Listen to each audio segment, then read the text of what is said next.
Hello there. My goodness. Hi. It's Steve from Mac84. Welcome to another live stream. It's quite cold here in the basement today. So, yeah. Weird way to start the show, huh? We have a bunch of goodies to show you today, a bunch of stuff to work on. So, let's get right into it. I'm going to say hello to everybody who's joined so far. Only got a few people here, but the rest will come in. Oh, I forgot to tweet it out. I always forget to do that. Well, actually, I've been pretty good about it so far. Let's tweet this out, and then we'll get a good solid 40 people like we usually have.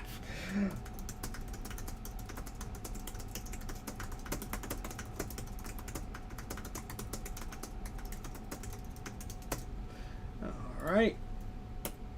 Pardon me one moment while I send this very important message. And there we go. Now we're good. Excellent, excellent. Alright, hope everyone is doing well today. We have Retro Techie, he was first. We have Mike from Mike's Mac Shack, of course. We have Jeff, we have Jay from the House of Moth. We have Sad Mac, we have Craig. It's a little cold there, Craig. We have Alexander, we have Brock, we have Mackenzie. Jeez, I can't speak today. Or any other day. Trina's here, and Nick is here as well. Yeah, it is way too cold. It's actually supposed to be 50 degrees Fahrenheit tomorrow here. Don't ask me how that equates to anything, because then it's going to go right back down to freezing again. The hope was that it would get all this snow away, but who knows? Who knows? And Action Retro is here. I told you, tweeting it out does the trick. Hey, Sean, how's it doing? How's it going? How's it doing? How's it doing? How's it going? Oh, you'll hear me pronounce a lot of things incorrectly because that is just how I operate. And I knock things over apparently too, so a lot of fun stuff always happens. Alright, let's get this out of the way. We'll not need this for a little bit. Oh boy. Yeah, trust me. It is cold out and I can't get to the garage, which is becoming a little bit troublesome. So, and getting all the likes on the tweets, so we turn on the Do Not Disturb so the Mac-Yak folks do not bombard me with inappropriate things. Alright, so we have a few things to show off today. Let me clear off some room here. And I have this lovely iBook on my desk. Did I put that to sleep or did I shut it off? I shut it off. This is a 500 megahertz G3 iBook. I modded it to have a black apple instead of a white one. This was one of the things I did, my goodness, ages ago. Probably, when did I get this thing? This is like the first white iBook I ever had. And I got it pretty cheap, and I remember getting a box of parts of iBooks. I was able to make one working one out of it, and that's why I ended up modding it, because I had to replace the screen anyway. So there you go, the good old emo Apple logo there. Although I do want to get one of those rainbow ones. I think that'll be pretty neat. In fact, one of my first live streams, I repaired a MacBook Pro 2006 model with a new LCD screen. Silly me, I actually bought a new LCD screen, and now I'm just tripping over a MacBook Pro like 2006 models. Anyway, I didn't put the back cover on because I'm like, oh, I'm gonna put that rainbow apple on. Now I don't know where the screws are, so it's my own fault. But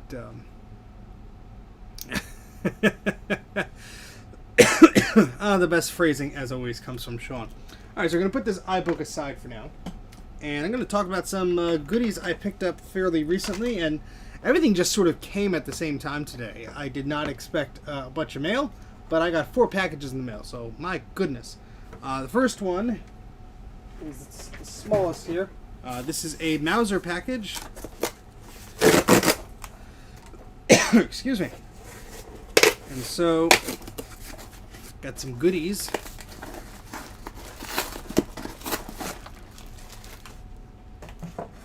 Let's see what's in the box. Let's see what's in the box. Let's see what's in the box.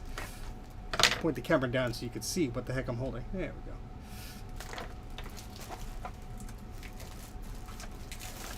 So not a huge order because, my goodness, I've been spending too much at Mauser. But, and that, Greg, we'll get to that. So, oh my goodness. And yeah, so here are the refill capacitors that I was supposed to order. The correct ones. And these are for the Apple 2GS power supply that I have. So maybe fixing that today. Yeah, no worries. No worries, Logan. You reminded me. Excuse me, my throat's all dry, and I should have grabbed something upstairs. I'll start recording when that happens, so I'll have a file to give you. But give you some good reefer. So these are supposed to be long-lasting ones, and Bruce was the kind soul who went on a crazy wild goose chase to find these, because whenever you would search for a specific one, you would not get that one. You would get other ones. So these should be the right values, and these should get our 2GS power supply up and running again, which is good because I have one more that needs the same reefer capacitors. I think it's very common on those, so this is going to be going on for a while. There we go. I'll fix it. So, what are we talking about? 2 cinema displays. Well, if they're 30 inches, make sure they have the power adapter. And if they don't have the power adapter, be sure to cut off, well, be prepared to cut off that weird proprietary connector, the same one Mac Minis use, and buy a $30 power supply that's applicable, because that's what I had to do for my 30-inch cinema display. And then like 3 years later, I got a working power supply. But I'm using that on my 23-inch because I only have the 60-watt power supply and the 150. I don't have the 90, so go figure. Excuse me. But yeah, the power supplies are not too hard to replace. There are guides online. Feel free to email me at mac84tv@gmail.com if you have questions. Be patient for a reply, but yeah. And I just have to click a button, so. The madness! The madness! Juice! Yes. Alright, so these are reefer capacitors here, and there you go. Yeah, I think the power adapter, well, the power adapters for the 30-inch models unfortunately have a tendency to fail, probably because they get quite warm and such. And if you think about it, the market for the people who use the 30-inch displays were professionals, were businesses, etc. And with the people that use that, the business would just throw out the monitor and they just order a new one. They didn't care. They weren't going to send it in for warranty. It wasn't worth the time, the downtime, etc. So I'm going to go get some water because I was perfectly fine all day until I came downstairs, so it's all your fault. But I am going to leave you with a little bit of a game. You're going to play a game of What's in the Box? Alright, I'll check that out in a second, Mike. So, check out What's in the Box. And I'll be back in a moment.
Alrighty. Yeah, I should have pointed at the shelf and said, "Which computer do you like best?" Hindsight is 2020. Yeah. So Mike just sent me a bunch of text that said inappropriate text. Well done, Mike. Well played.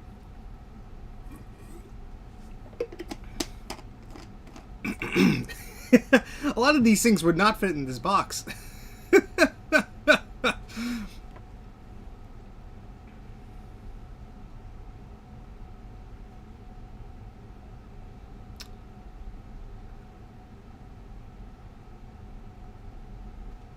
Yes, the ADC connector has power, video, and USB.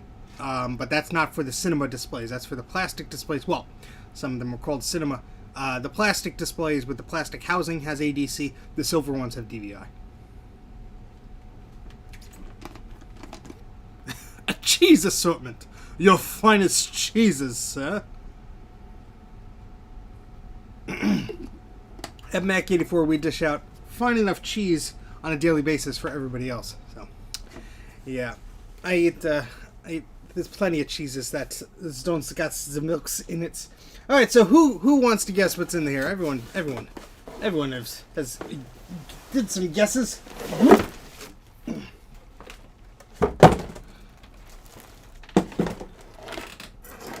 I have no idea if this thing works, so this might be a very short. Hey, look at this thing. It's a very well-packed laptop. Unfortunately, the machine did take a bit of a tumble. That is right, Brian. Good eye.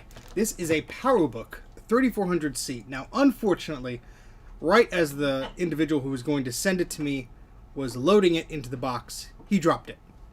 And there is a sizable crack that you could likely see right if the light hits it just right. Let's bring it closer.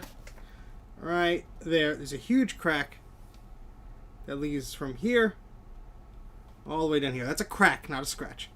And if I take the battery out, which took the brunt of the hit here, unfortunately the LCD was hit too. You can see that. So, yeah.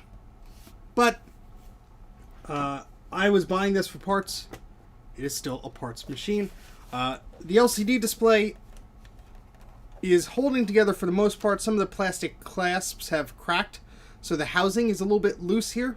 Now, I paid for it afterwards, and I got a discount. So it was sold as is for parts. I paid about $25 shipping. I'm sorry, $25 for the item and about $15 shipping, something along those lines. So I do not think I paid a crazy amount. Well, see, I do have one other PowerBook 3400 that I did get for $15 ages ago. A spare working foot. Yeah, mine are kind of wobbly. I sort of had to like hold down the thing and put it back in, and the camera has some fuzz on it, whatever. So, yeah, they are interesting machines. This battery is not an Apple battery. It's a replacement battery, so maybe it actually will work. Who knows? The power boards are problematic. Exactly, Brian. That's the problem that I have in my current one. And why I can't get it to work. Now, unfortunately, I was looking for a power adapter before the show, and without me diving into the attic, I don't think I have one right here. Now, this is for a PowerBook Duo. And is this the 45 volt one? 24 volt. I'm not sure if the PowerBook Duo one has enough energy to power this thing. Really am not sure. Hey, Christopher. So I am hesitant to use this, but this adapter is beat up already. Yeah, I'll leave the battery taken out of the thing. Yeah, this I had a very good one of these. Unfortunately, let me wipe that off the camera. Come on, really? Squeaky. I had a really good condition one of these, and when I lent a PowerBook 1400 to a museum, when they gave me the laptop back, they forgot to give me the power supply back because somebody had tossed it out, which got me pretty ticked. Yeah, I do a lot of stuff to get me angry, and that was pretty annoying. What they did do is they did send me 2 PowerBook adapters I selected off eBay, but still it wasn't the same. But yeah. Yeah, maybe the manual for a G3 all-in-one would fit in there. Hey Enzo, welcome to the chat. Gustavo, hello, welcome. A lot of people joining. Hello, hello. CS Waffle, hello, hello. Anybody who's now guessing what's in the box, I think you got to fast forward. I think the chat is delayed. So anyway, yeah, I do have some power adapters and chargers that are elsewhere. I'm just trying to think of where they would be at the moment, because as you may know, I have been tidying up in the basement, which means everything where I thought it was is now in completely other places. So that does me a heck of a lot of good right now. I'm just looking to see if there's one like just sitting here. That's for a monitor. There goes a speaker. Another floppy drive. Another power adapter. There's a PowerBook. That's not going to help me. Let's see. Anything else we got here? Anything else? Just having a look-see real quick. No, I don't see. I mean, I don't think that adapter is going to blow anything up. So, let's get our power cord here. Because I have no idea if this works. The guy said it was untested. He did not have the power cord. My expectation for this, it's going to make a very sad and weird noise, just like my other 3400 did when it went. So, yeah. So, we're going to do, smoke test. Hopefully it doesn't kill the power supply, because I have more fondness for the power supply than I do for this laptop at the moment. So forgive me, Apple gods, if I am doing this incorrectly, but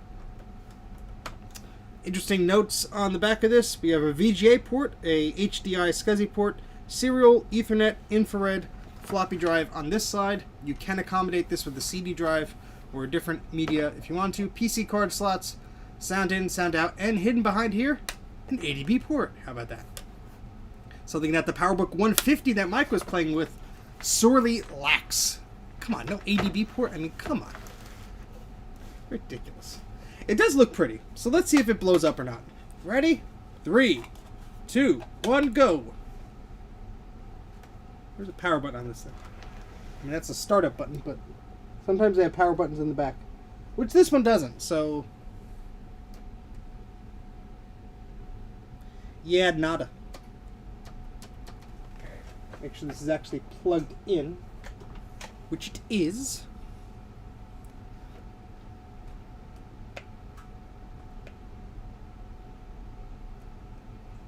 Oh, the power jack might be loose.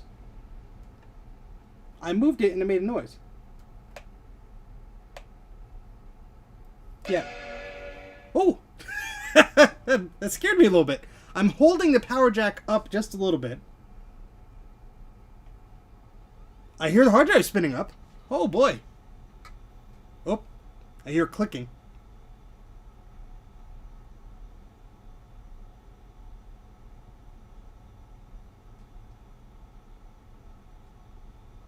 I hear something. No screen.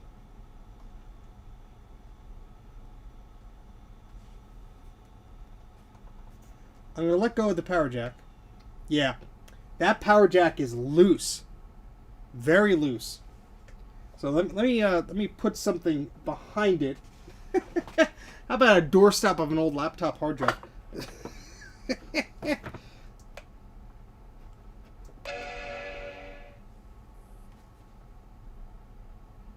So I'm not touching it. Let's see what happens. So that jack is definitely loose. We'll need some soldering to be done with that.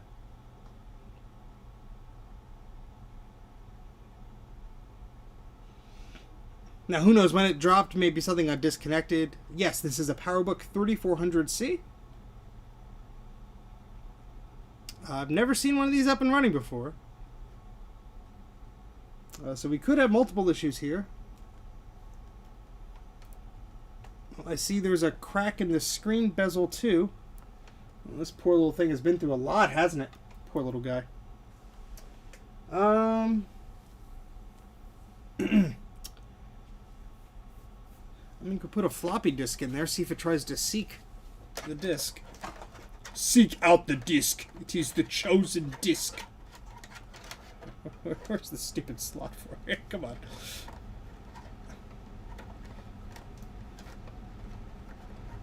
Really? Really, Steven? You can't find... This is embarrassing. This usually never happens, I promise. Oh, what the heck? Oh, the power cable's in the way. That's why. Let's see what's going on here. I brought Sean's curse over to you, Mike.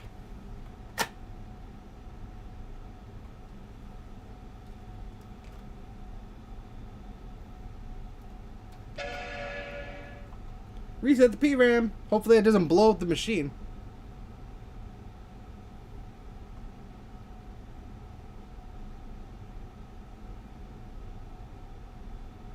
Or maybe not reset anything. It is pretty rough cosmetically.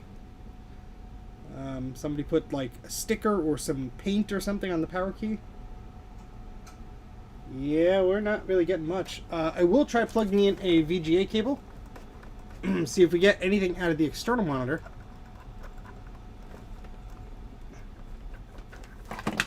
Yeah, I mean, these apparently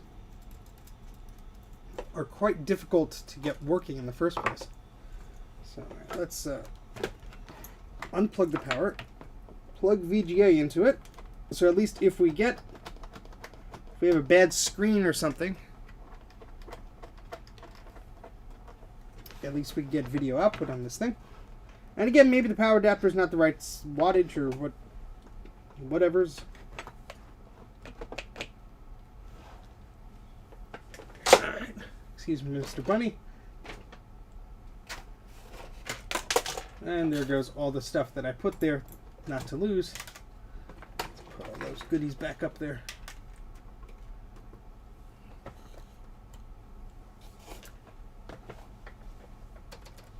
Oh, come on. You don't want to make noises no more?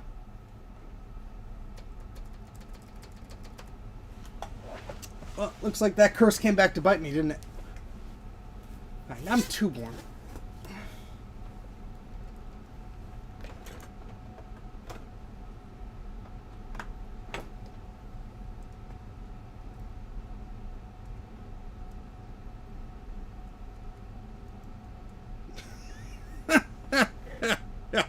Well, yeah, I'd have to.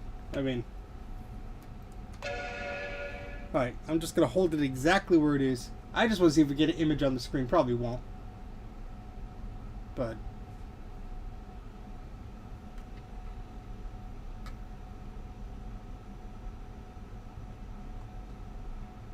backlight could be dead for all I know. I mean, the poor thing was dropped. Who knows what kind of internal hemorrhaging is going on right now.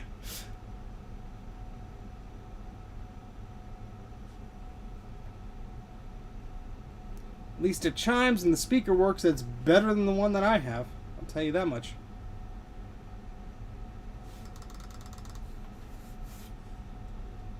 Yep, it's hooked up to a VGA monitor. That's why I just plugged into. It's hooked up to that one right there.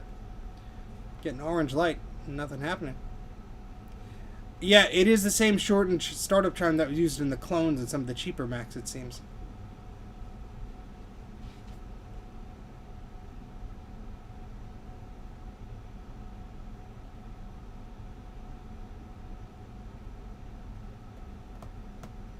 Yeah, it's plugged into a monitor. The cable right here is going over there. I don't think that it would be as simple as that. I think there was... yeah, that power jack is definitely in need of some correcting here. Let me try something here. Yeah, Brian, that's another concern here. It could easily be the power port, and yes, if I were to attempt that, I would record it. Now, I don't really have any experience with these machines at all. If I were to take this apart now, it would be a mess. And I have other things to show you guys right now. So I'm not going to go ahead and do that because I want to be a little bit more prepared to do that and dedicate some time, because I may be only doing this for an hour or two. It needs corrective measures. So yeah, they are a pain to get apart from what I heard elsewhere. So we will wrap it neatly in its very well packed padding and put it back in its curse of a box in which it came.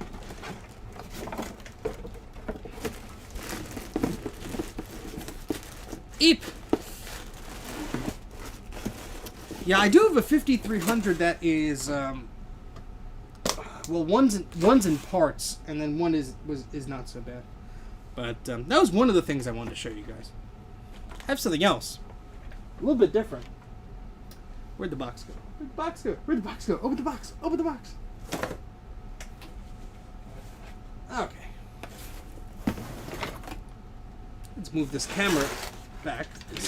We're a little too close here, and you can probably see up my nose, and we don't need to see up my nose, now do we? No, that would be silly. That would be silly. There we go. Yeah. Hey, NK Morpheus, welcome. What about all your cubes? Yes, all 2 of them. People see a cube and they go, "There's 20 of them on the shelf." Greg knows what this is. The Mac84 guys know what this is, because I had to share my excitement with them, and I have to thank Greg for this. Greg Thompson in the chat, Greg of Mac84 here, because he's the one that spotted this and said, "Hey, this is not a bad deal. Let's take, so I bought it.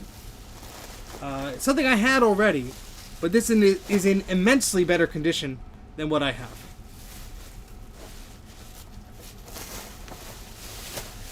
Oh, look at that. Look at that. This is an Apple eMate. And it is in pretty fantastic condition. I'm going to open the hinge very carefully because I think it's still getting used to the temperature.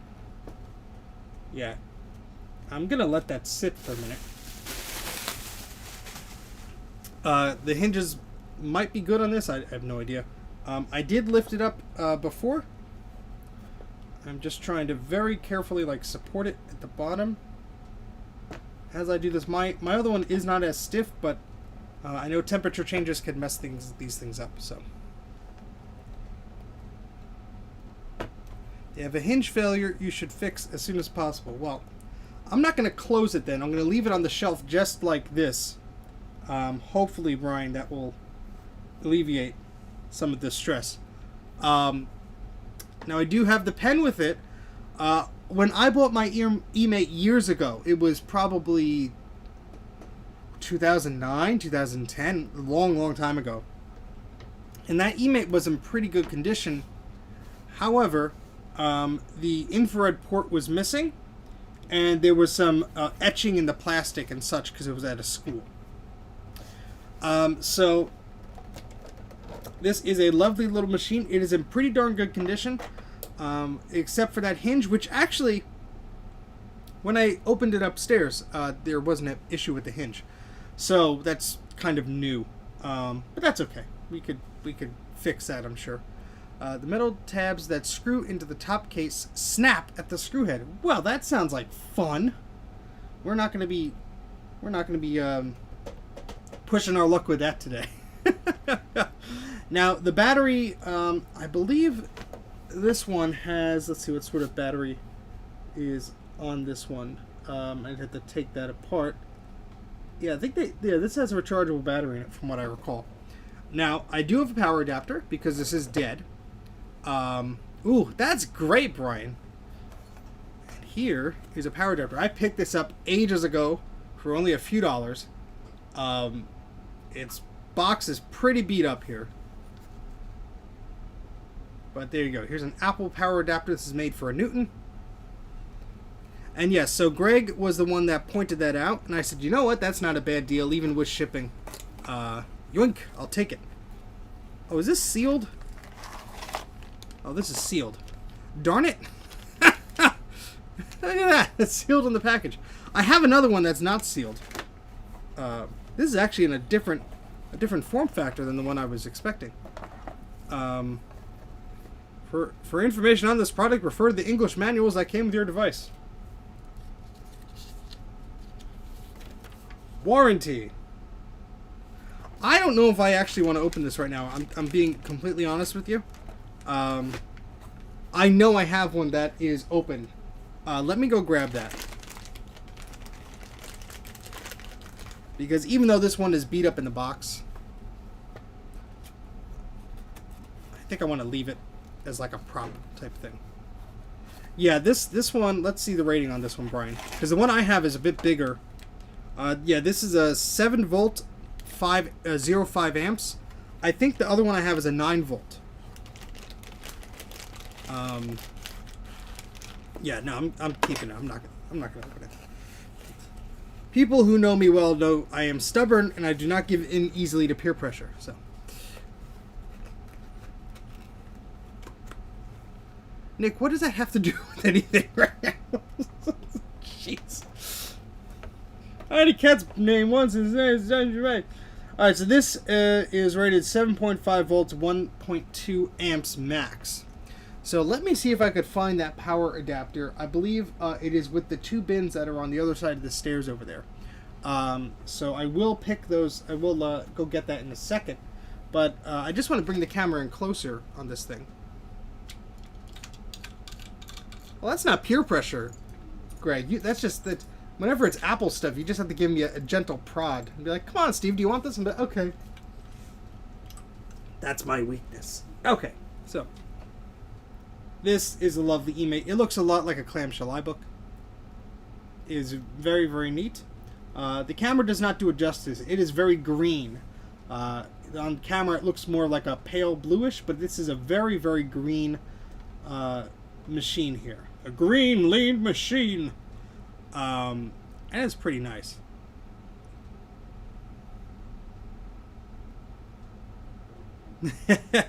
Craig, that sounds like a lot of fun. I don't have a Lisa, but very cool. Very, very cool. Alright, so let's put the camera down a little bit here. I'm going to slide it to the right so you can see you have slots. I believe it could take 2 or 1 of different type slots there for the PC cards. The same as your Newton. I do have a few of those to try. Oh, cool, Brian. Can't wait to see that when that comes out. And there's the headphone jack there. We have our handle, of course. We have our infrared data port there, so that will send and receive information between another eMate or a Newton or a thing like that. We have the power adapter port here, which is a little hard to see here. There you go. And then this is interesting. So the eMate was the only Newton device to have this, I believe. And what's nice about this is you have 2 icons here. You may be thinking, what the heck are those icons? Well, you slide this to one side, and you get the standard Apple serial port for your local talk connections and whatnot. You slide it to the other side, and you get the fancy Newton serial connection that was used also on the Newton 2000 and 2100, which the adapter for that to Apple serial, to a regular Apple serial adapter, is getting very hard to find. So you do have the ability here to choose whichever one you want, which is very nice. Of course, I only have one of those adapters for this. I bought it with my Newton ages ago, and I will not be using it on this device because I don't need one. But there you go. And what is also nice about this machine, as I bring it around here, the pen can sit here, or when you're using it, there are these little indents on the plastic, these little circular holders there, sort of like a cup holder for your pen. Well, Mike, you can hook it up directly to a style writer, but the style writer driver is the only driver apparently that's built into these machines, and that's what I learned recently. So to actually get it to print from an image writer, I don't know if there's a way to do that. There might be a third-party solution or something like that. But yeah, that is something that I need to look into, because obviously I have a weird thing for my image writer, and it works better than my style writer does. So, but yeah, here's the original pen for it. Whoops. Very, very cool. I think I have one of these somewhere, but I have no idea where it is. So very nice to have that. You will make it, print. So I'm gonna go grab the power adapter for this real quick. Yeah, see now. Oh yeah. See, it goes down very, very easily. But I was very foolish to touch that. Whoa. Come on, buddy.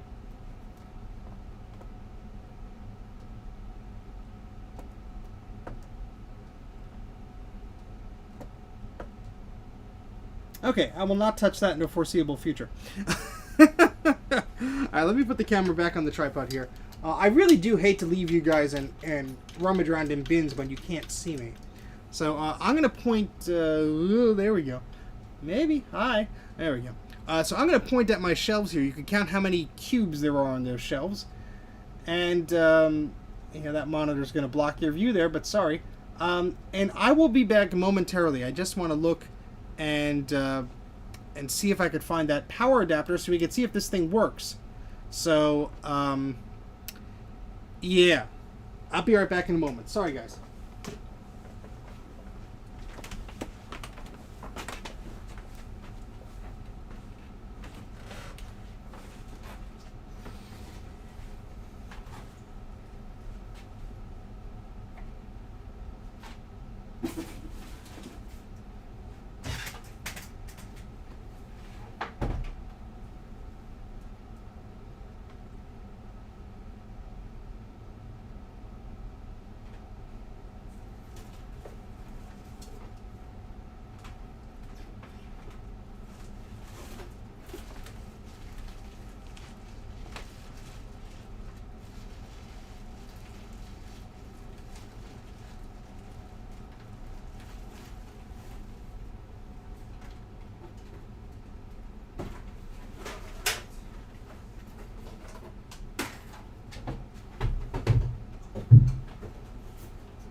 Alright, hey, how about that? I actually found what I was looking for. Alright, so in this seemingly innocent toner box, we have quite a few Newton things. One power adapter, two power adapter, three power adapter, four power adapter, so this is actually identical to the one that I had before. This actually says MP130 on it, so this is for the smaller ones. It looks like we have a third-party adapter that may or may not fit. Is this what I think it is? This looks like a Newton serial to PC serial adapter. Ooh, look at that. You know what, Brian? Mike has my libretto right now, and I was very jealous that everyone was going on a libretto spree, and I was not able to participate. Oh, boy. This actually is labeled Sharp. I wonder if that fits in. Just say, I'm not going to jam it in there. I'm just very curious, because this might have been one of the models that it did. Yep, there we go. Wait, maybe. Oh, hold on. Hold on, Rooney there. We do not want to jam this in there now, do we? We definitely do not want to. But does this maybe go? Maybe? Doesn't look like it.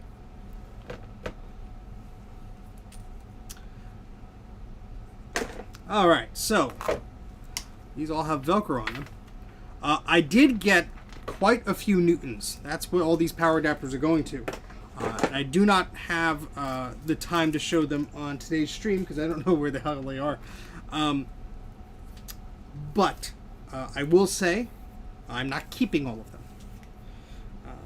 I have one very interested person who wants one, but they're not in all working condition, so I gotta fuss around with them. Anyway, let's try and get this working. So I'm going to plug this in to the power adapter.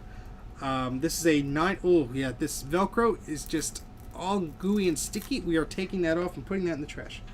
And now my fingers are forever sticky. Oof. Alright, so yeah, this is a 9-watt power adapter. Yeah, if If now was the time to sell, if you had a libretto, now is the time to sell it. All right. There goes any chance for me finding a dock for that libretto anytime soon. All right, so I'm going to plug this power adapter in.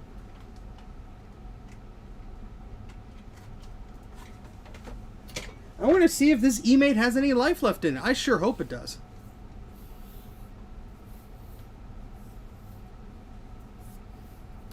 This is an Apple eMate 300 computer designed for the educational peoples. Your students, your teachers, your what have you. This was supposed to be the first in the line, and unfortunately, it was the only one. Let's plug it in and see what happens.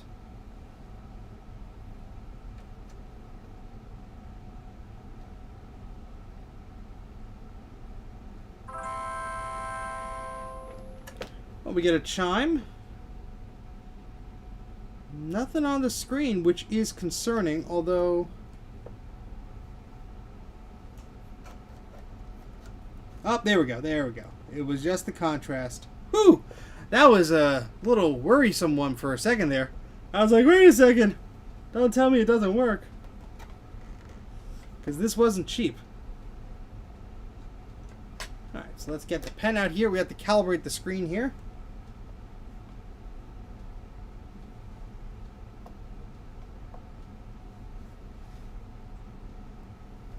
Alright.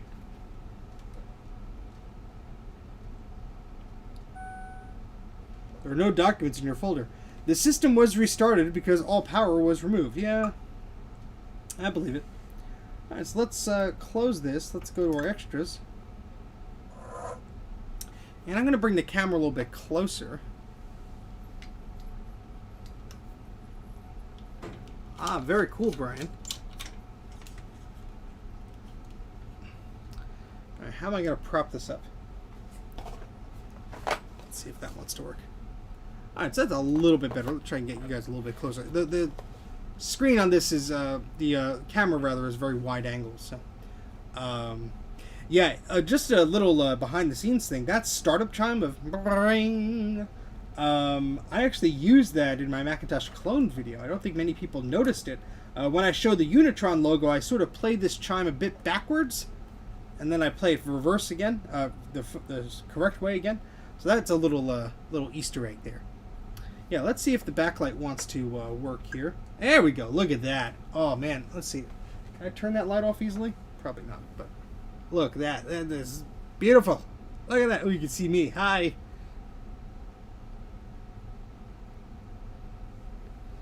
So let's see. We got pretty standard stuff here. Doesn't look like there's anything added to this. No software or anything like that. We go to notes. There's no notes. Well, there's an empty one. Made on September 5th.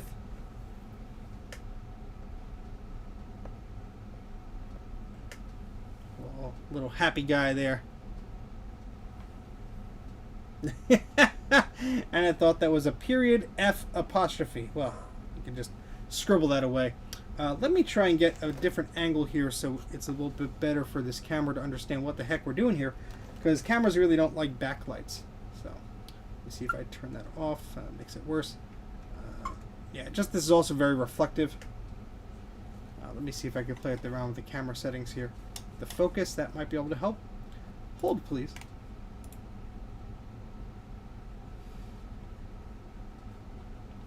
Okay, and let's go to the camera. And let's adjust the focus here.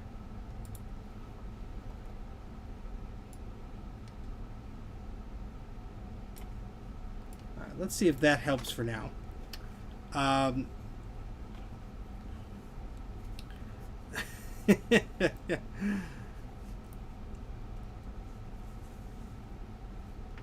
You could print from it, but apparently it only likes the style writer. So let's see if that light comes on now. Alright, and you actually see the light refreshing there. So we're going to just say, hello. And as Brian said, it has no idea what cursive is, so.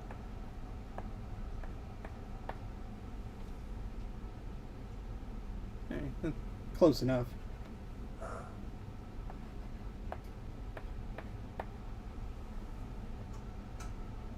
Okay.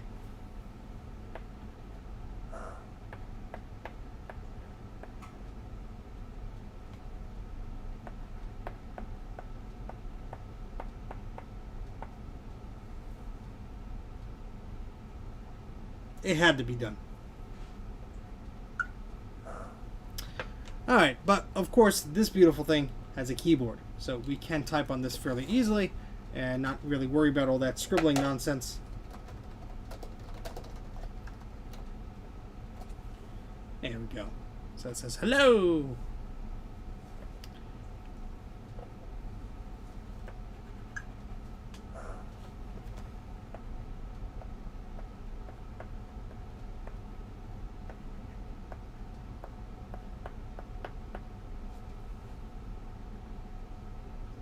Nope, actually got beat up Martin. How about that?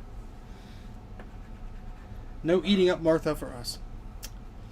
So, yeah, the display is in pretty good shape.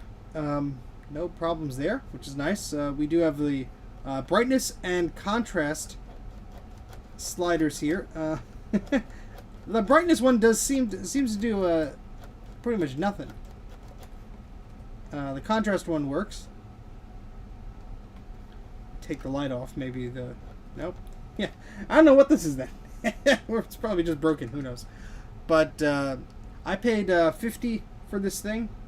Not a bad deal at all for one in this condition. I think I paid around that in 2009 or so. Oh, volume slider. Oh, that's what it was. I'm thinking of PowerBooks. I got PowerBooks on the mind. Forgive me. Thank you. So let's go into extras here. I paid about $50 for the first one I got ages ago, so I don't think this was too bad. And so if I go to notes and I go to hello here,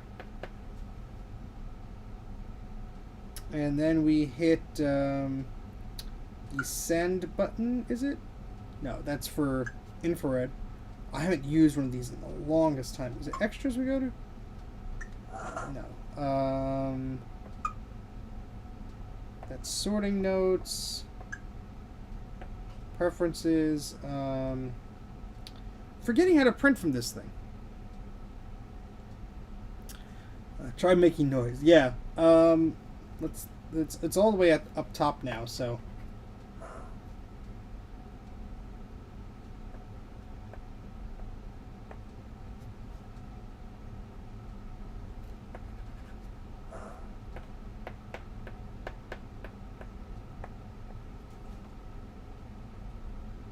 Eep. Oh, ept. Let's try that again.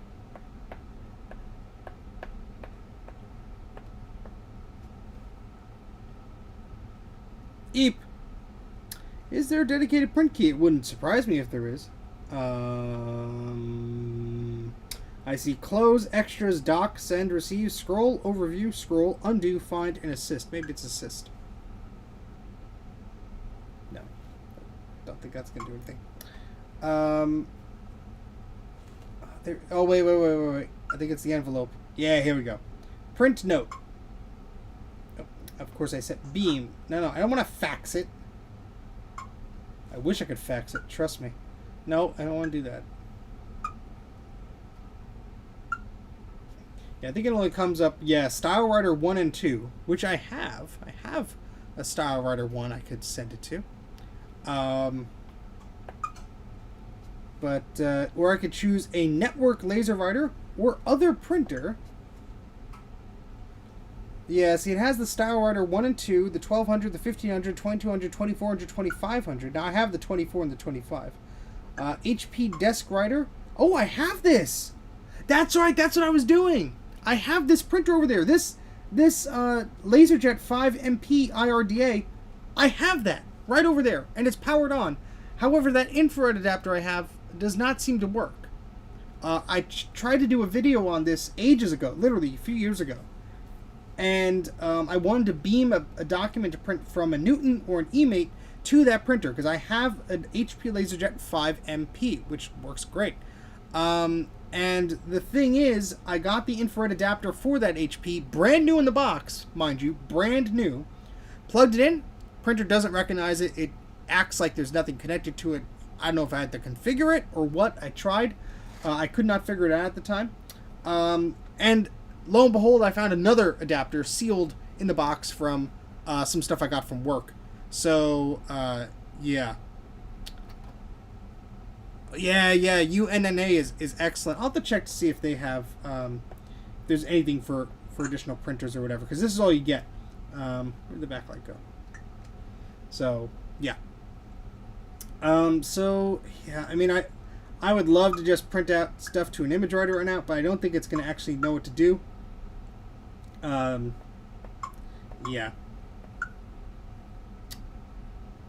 Yeah, but that is something I want to do. That reminded me. So we will play around with this in another stream because I have to fix the hinges on this, unfortunately. Let's make a new drawing. And what's today? Today is Monday the 15th. So we could say, just name this note. We could say on Monday. What are you doing? I'm writing here. You're taking it away? Oh, that's it. I have to do this.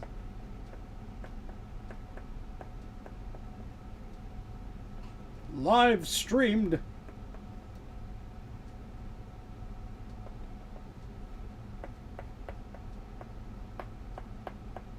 So that's when I look at this thing in like 3 years and I go, oh yeah, that's when I got the thing. So, how about that? Pretty darn cool, huh? Pretty cool. Alright, so, yeah, I think that's going to do it for the eMate today. Because I do want to fix that screen. I'm very hesitant to start handling that further. I don't want to break anything. But, yeah, I'm going to power that off. I'm going to unplug it from the power source. No, I'm going to leave that up. See, I almost closed it again. I'm going to put it on the shelf, Trina, where it's not going to budge because I don't want to hurt the darn thing. So, let me put the camera back on the tripod here. Alright, and you will see me walk to the shelves. It's going to be very exciting. And I'll walk to my convoluted shelves over there. I'm going to place it carefully on the shelf as he trips over a garbage pail.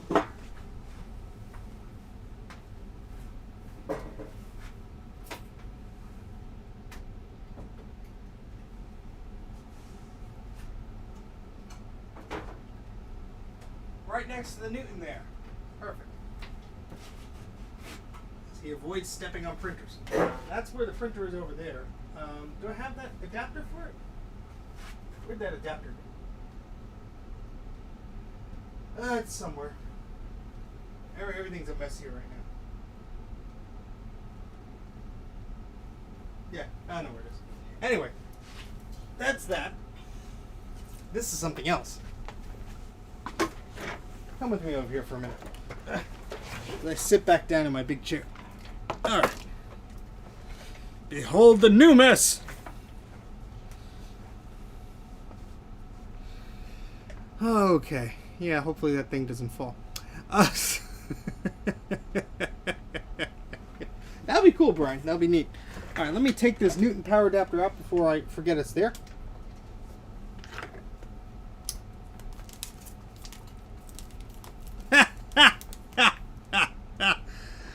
Oh, that is right.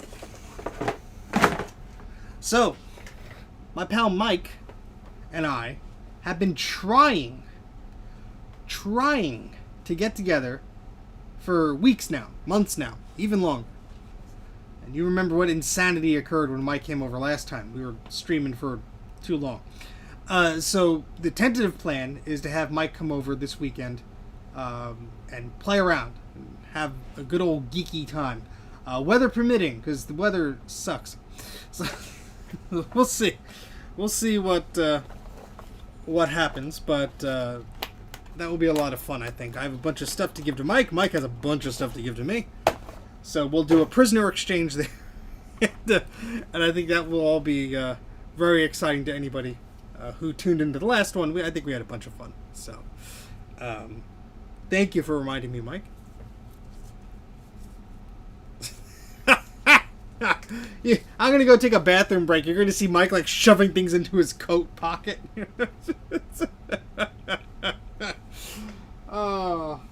Oh boy. That's why you have to bribe Mike when he comes over, so he doesn't steal anything. He feels guilty because you already gave him crap to go home with. So, yeah, here's the power supply for the 2GS. I could recap that, but I do want to take a look at something that somebody in the chat has sent me. Hopefully they are still there. Yeah, I gotta find the screws for this and everything, because do not want to put that back together halfway and have it fry itself or anything like that. And he's still here. So where's that? Where'd the box go? Where'd the box? Too many boxes. Too many boxes. No, seriously, where did that box go? It was just here. Oh, there it is. I put the other box on top of it. So,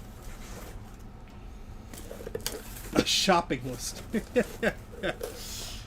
Oh boy. Okay, so Logan from Crazy Tech Reviews has an awesome little YouTube channel. I don't have a little banner for him, but I want you to click on Crazy Tech Reviews here in the chat. I think you click on his picture or the username, or just do a YouTube search for Crazy Tech Reviews. He is far younger than I am, and he has an excellent little YouTube channel. And I want you to check it out. Make sure you subscribe to it and all that good stuff. He has some excellent content there. He did a video not too long ago about classic Macintoshes, compact Macintoshes, and how to sort of get into them and stuff like that.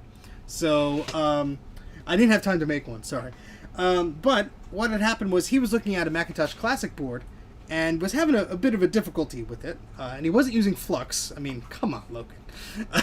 You're going to get some shade from the Mac guys not using flux. I realize this light is not on. Let me go turn that on. I really need to get remote switches for these lights. Anyway, he was having a little bit of trouble with this board, and I told him, well, you know what? I'll take a look at it for you, because that's just the type of guy I am. Plus, I didn't want to see him injure the poor board. Now, he did say, yeah, there's the sound chip on the bottom of it. So I don't know how much time we're going to be able to spend today with this, but I at least wanted to take a look at it and get a start with it while Logan is still here.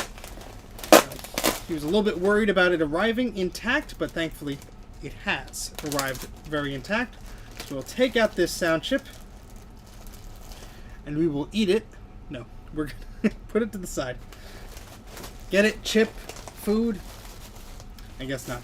Now, Logan writes a very nice message here. Hello, Steve. This is the original classic board that I sent in for repair. Just an FYI, I put the sound chip that I've removed in a separate plastic Ziploc bag and taped it to the bottom of the packing bubbles. Good luck, Logan. Crazy Tech Reviews. Very nice. Let me get some barbecue. Alright, so let's carefully unwrap this. You packed it very well. I don't think it has damaged anything further in transit.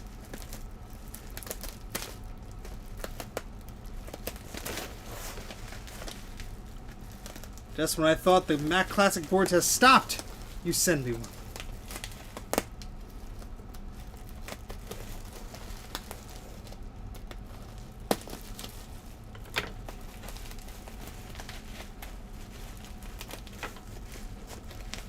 Yeah, even if your solder has flux in it, it's very good to have plenty available. I go through it probably more than I go through solder at this point. It's just one of those things that makes your life tons easier. And look, I completely understand people going, "Yeah, you don't need it," because that was me for a while. I thought, no, it's fine, I don't need anything. I learned to solder just with the solder. And, well, with electronic work, you really do need to have the flux. It just makes soldering much easier, much less magical from the perspective of, well, much less chancy of like, oh, is it going to actually stick? Is it going to do this? Is it going to do that? It just helps a lot, so.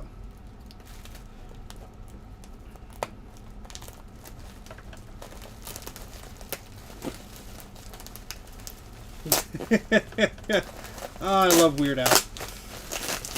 Okay. Put this to the side here.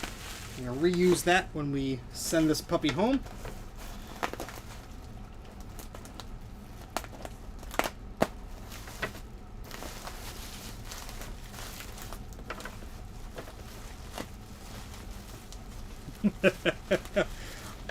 I used to love that song, even though it was Pentium related. Any geeky thing that was slightly in mainstream culture, I embraced with open arms. What kind of chip you got in there? A Dorito? Exactly. I am... well, anybody who knows me, I use things until they are completely used up and are not of use to anybody. So, if anybody is economical in repacking and reusing that stuff, it is me.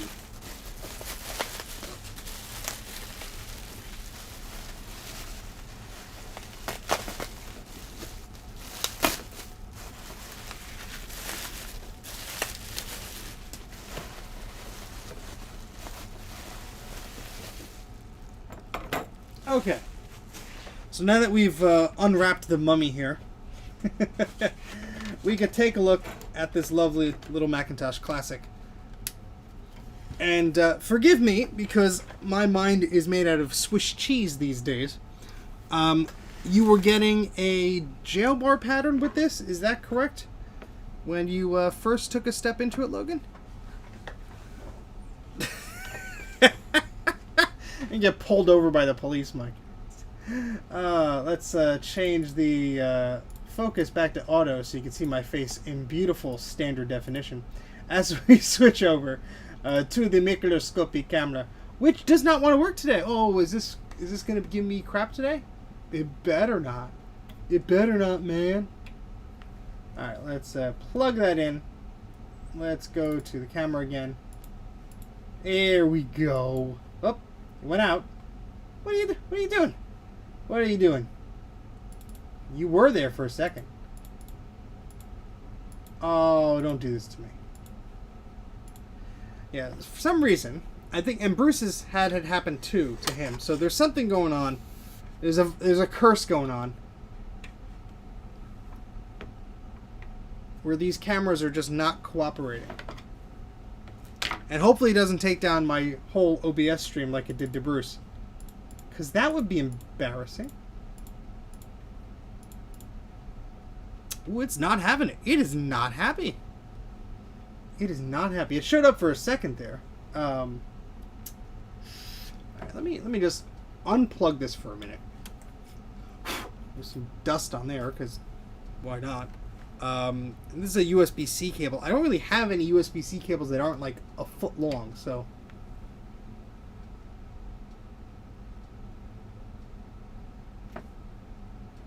Maybe? There we go. Okay. How about that?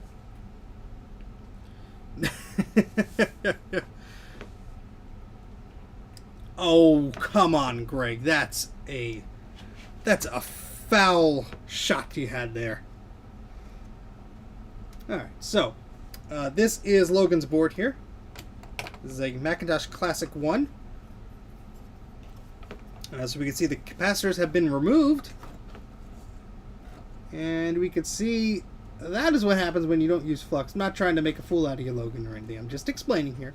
What you do get is sort of like splashing of the solder. Ooh, we got a missing pad there. That's fun. Let's see what else we got here. So these are the capacitors by the power connector here. Should I look at it? Yeah, so there's a little... Well, where's my tools here? Yeah, you should be a professional by now. 100 episodes under your belt? Come on, man. Yeah, so we just got a little bit of solder hanging around here. Again, very difficult to see if you do not have a microscope. So I'm not telling Logan that he's amateur hour or anything like that. That's why I offered to get this from him. And you want to explain what this is? Was that pad not there, Logan? There's a few missing pads. One of the power supply caps I removed. The sound chip I removed. No. He's not getting a public roasting. All in good fun. So we do have a pad missing there. Now, would you actually like me to attempt to get this going again, Logan, or did you want me to just try and mess with the sound chip? I don't want to overstep my boundaries here. But I don't want to take away your fun either. Let's take a look at these pads here. Yeah, they're quite dirty, and yeah, that is very interesting there. That is just hanging on there. Just hanging on. Hanging on for dear life, unfortunately. So that trace goes here, and then there's a pad missing there. Yeah, so that's fun. And what else we got here? We have another cap that is missing there. Oh, but that's obvious. That's okay. I'm done with that thing. Do you have any other compact Macs? Do you have a Classic 2 or an SE? I forget which ones you have, Logan, so refresh my memory. Just curious what this would partner with. You know, like a good meal. What beverage goes well with it? You know, what other computers do you have that would go well with this? What are your plans for this if you get this working? What's your plans?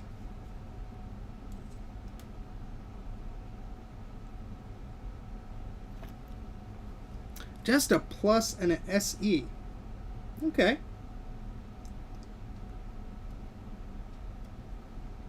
Just looking around, seeing if there's anything else that is popping out. Again, not to be like, oh, I have a microscope, let's look. But, you know, I know you did not have the opportunity to look at this detail on the machine. So we're taking the opportunity to do so and see if we find anything else suspect. Ah, the Classic is your first. Well, then it has a very special place with you. We have a few little solder balls here. See, very, very hard to see with your naked eye. Jay knows what a solder ball looks like. So we're just going to take this little guy out. Otherwise, this board actually looks pretty clean, surprisingly. A lot of the Classic boards I get are not that clean. Take that out there, too. Now, Logan, are you using leaded flux or leaded solder or lead-free solder? Just a question there.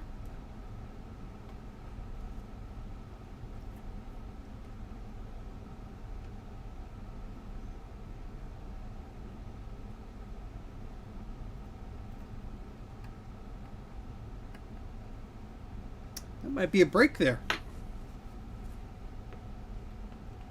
You may feel free to send that, Christopher. If you need my address, send me an email. I know we were chatting before, but I am at the stage where I can accept more.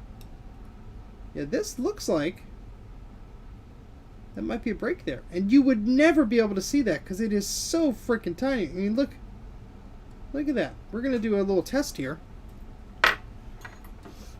First Mac was an Amiga. Oh! Crusties. Yeah, so this would be very difficult to see with the naked eye, even with that little microscope thingy I was telling you, the little USB one. This would be difficult just because of the nature of how small it is. So let's see if this is making a connection. It may be, it may not be. Let's see. Oh, yep, it actually is. Alright, well, we will clean that up a little bit, but that is actually still making a connection. So that is a good sign. But those are the things we like to look for.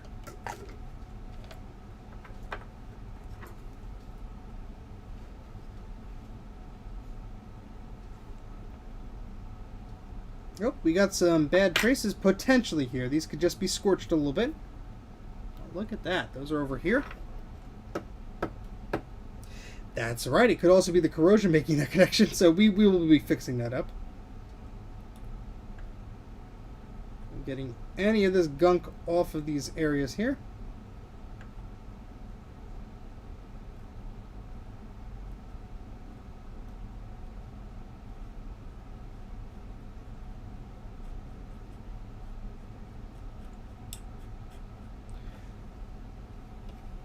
So what do you say, folks? Should we try and fix up our pals Logan's boards here? Wow, I said that horribly. What do you think, folks? Should we try and fix up Logan's board here tonight and get it working? What do you guys think? Would that be fun? Or should we move on to something else? Let's hear it from the crowd. We hear a yes. We see a yes here. I think Logan deserves a bit of a little Macintosh help here. It's not March yet, but it almost is. I'm gonna try and get this this board going again. Would that be okay with you, Logan? I think it will be.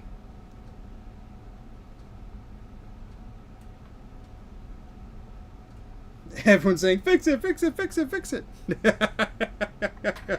Well, why else would it be on my desk? I wasn't going to just leave him hanging like that. Nah.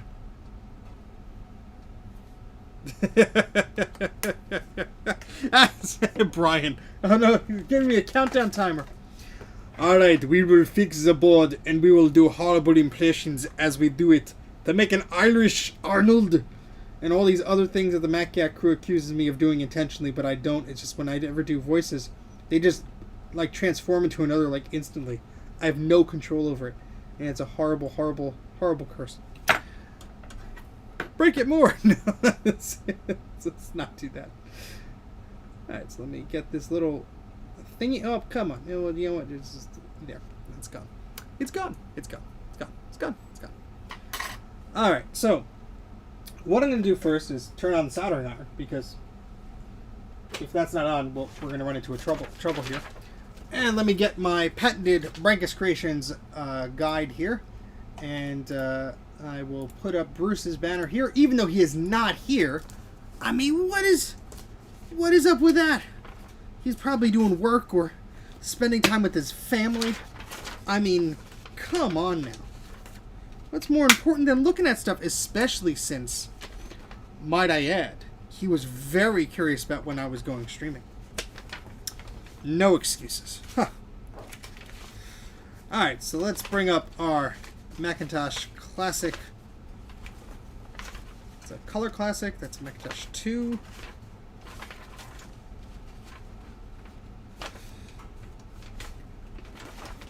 Classic 2, Classic 2. Do I not have a Classic 1 here? Oh, you know what? I may have I may have printed it out and then moved it somewhere. Hey, Justin, welcome to the stream. So this is a Macintosh Classic board from our pal Logan of Crazy Tech Reviews. I'm gonna see if we can fix up this board for him tonight. I think that would make everybody a little bit happy. Yeah, I really don't have one here. Well, we could pop one up on the screen. I don't need a physical copy right now, but I will be printing those out sometime soon.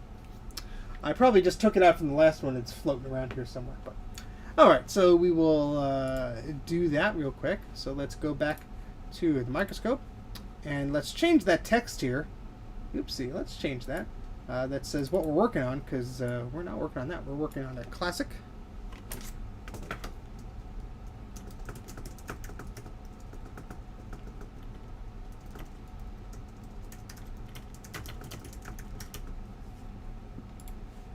There we go. Working on Logan's Mac Classic. How about that?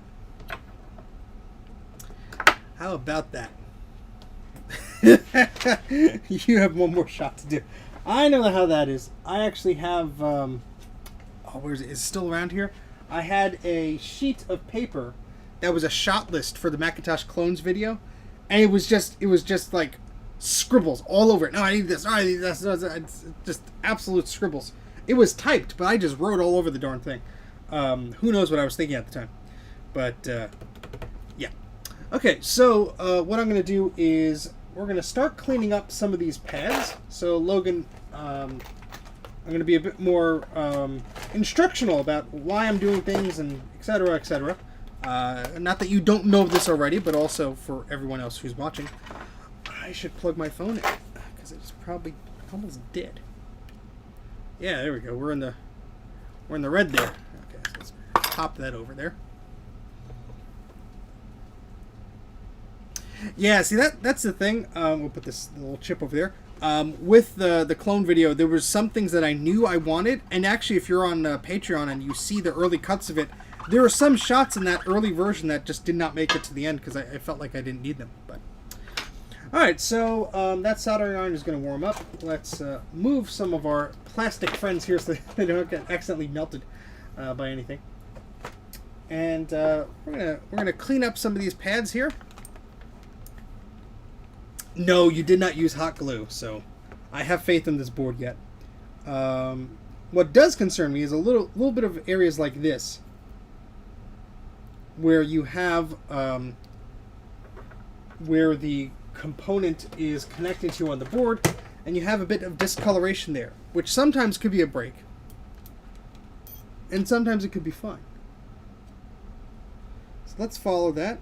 That goes here, and that's fine. Okay, so have you seen the reverse engineered SE logic board design floating around? I have. Very impressed. I think I even saw one for a Macintosh Classic, although it might have just been a graphic. Very exciting stuff. I know everyone's very excited about the potential for an SE31, and all I can tell you is that would be excellent, of course. So what I want to do, and what I failed to do before, I just want to take a very close look around the areas where the capacitors were, because often what you will find is you will find some additional corrosion that may not be, you know, what you expect. You might see some stuff by the chip here or something like that. So I'm just checking to make sure that we don't have any additional problems here. Now, Logan, were the caps specifically in a bad state when you got the machine? Obviously, it was not starting up correctly, so there was some problems, but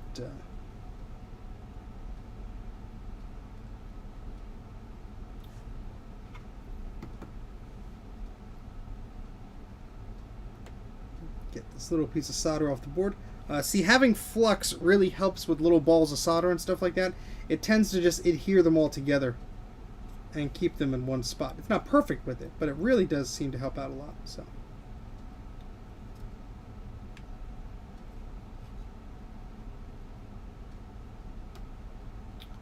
right off the bat, I'm not seeing anything too horrible here, so that's good. Terrible, but not leaky, but definitely leaky. Okay, all right. Yeah, so this could be a few things. So I was just repairing that glue board here. Had a problem by capacitor 9 right around here, and what had happened was that the memory was not this chip here. This was it a UH6 chip here? Was not actually making the proper connection to these traces, and therefore was not making the proper connection to a few chips over here in the processor, etc. So we got the computer to start up, but it was only recognizing half the memory, 512 kilobytes instead of 1 megabyte. So, oh well, thank you, Wells, very much appreciated. Sorry, everyone, there's 50 people watching, so first off, thank you very much for watching. But I apologize if I don't catch up with the chat. There's just a lot going on. But I am trying. I do make a good effort here. No, I have not, but I can't pronounce his name either. So he was actually on the stream once. Right after I did that Macintosh G3 all-in-one pickup video, YouTube must have passed my video around like hotcakes, because I got all sorts of people commenting and liking my videos and stuff like that. And he was on the live stream that preceded that. And I felt awful because I didn't know how to pronounce his name. And I said, "How do you say your name?" And he just typed it. And I'm like, unfortunately, that doesn't really help me. All due respect, I'm very apologetic, but yeah. So, oh my gosh, you gotta like the video more. I mean, come on, man. All right, so what I'm going to do first is clean up those solder pads. So we're going to make them nice and clean, nice and shiny.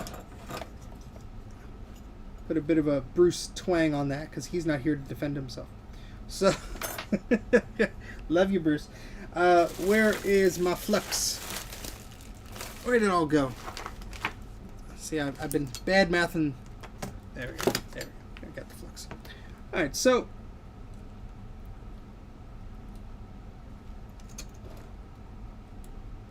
just gonna put a little bit around here.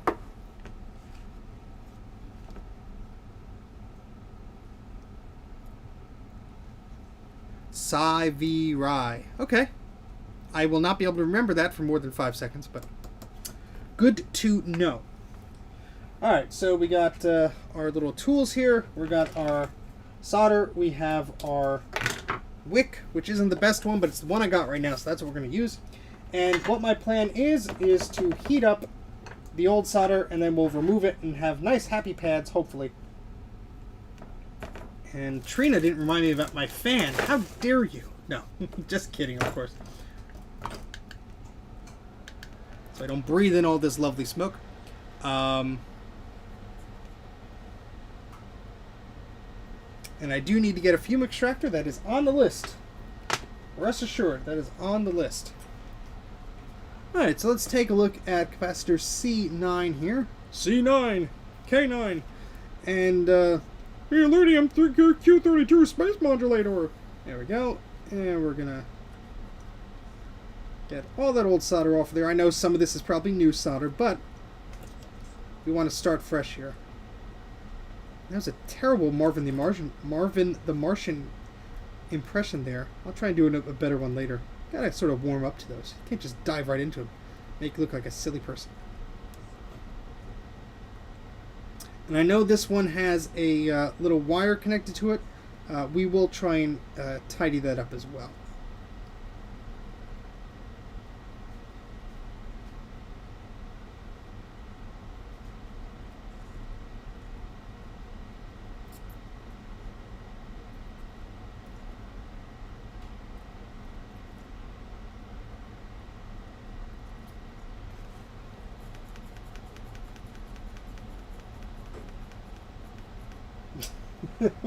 They're so low to the ground, they'll be fine.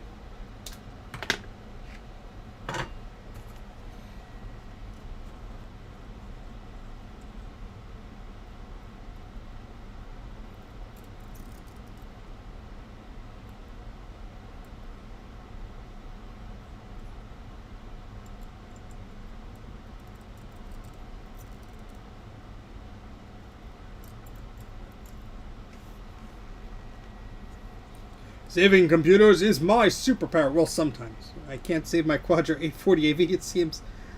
That poor thing. I won't give up on it, though. I'm sure there's another 18-hour live stream in its future. Yes, that pad is a little bit weak, but with the new capacitor on it, we should be okay. We shouldn't have to worry about that too much.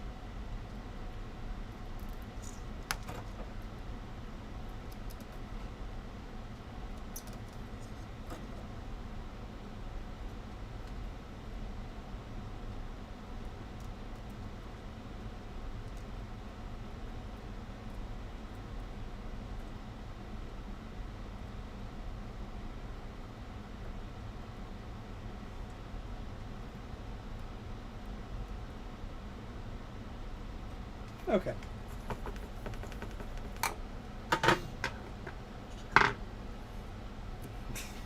There was supposed to be a kaboom! An earth-shattering kaboom! Where'd I put the alcohol? Here it is. Hey, David.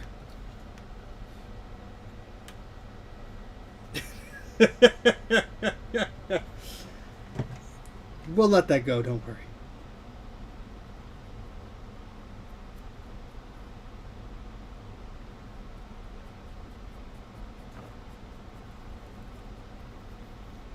So you can see those pads look nice and shiny now.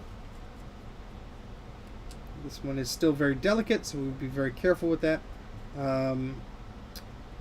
So this was going to here because I assume there's no pad there, so you were making a connection there.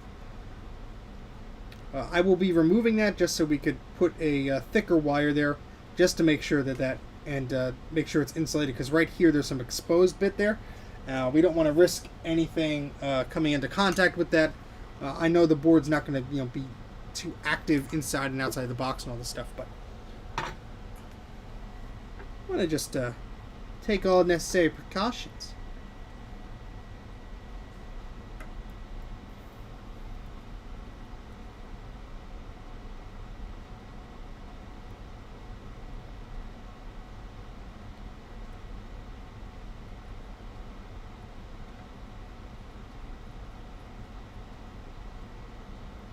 So actually, was that wire just a precautionary measure because you thought it wasn't connected? Because it looks like there is a... there is a spot there. So feel free to explain. It being at the right place at the right time. That's how you get cheap computers. There's no secret to it, unfortunately.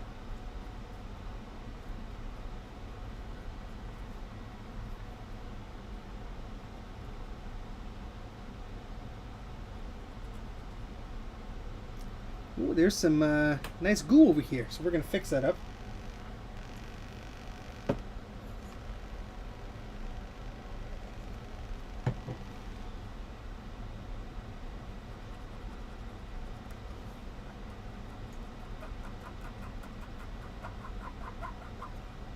Yeah, this chip has a lot of fun stuff around it.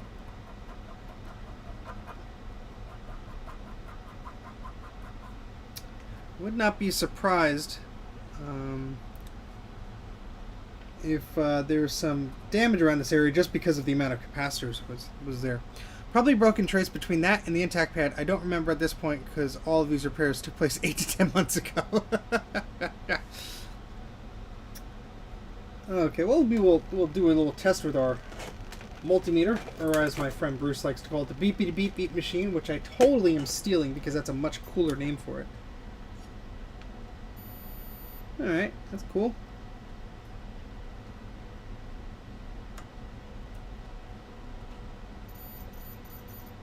Yeah, so what I'm going to do is, just because I'm not entirely satisfied with the way some of those legs look, I'm just going to apply some fresh solder to that. Just enough to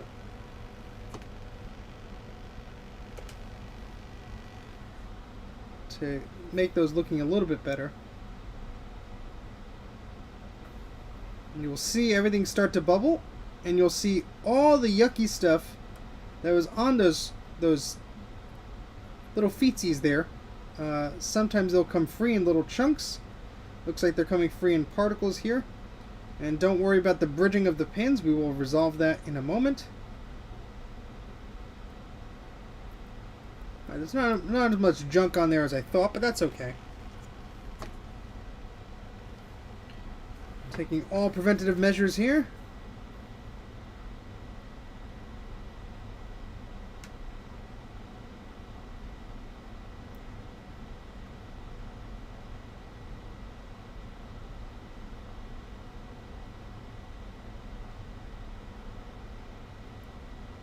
You can see those little bits breaking off. Well, you can't really because it's not totally in focus. Let's fix that. Let's fix that, because this is sort of important of what I want to show here.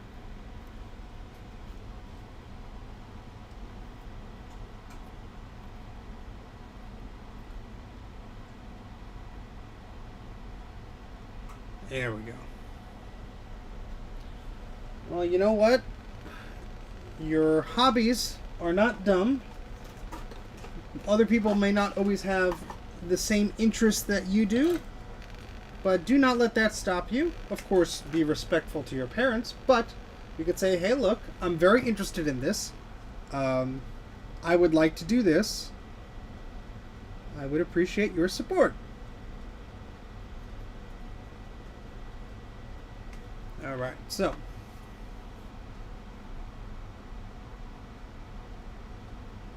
A palette of classic Macs. My goodness. Well, that's a way to start your collection right there. I mean, kaboom. Kablamo!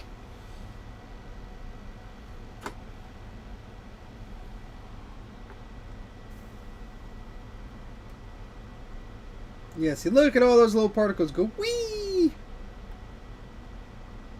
Yeah, there's some chunky stuff coming off there.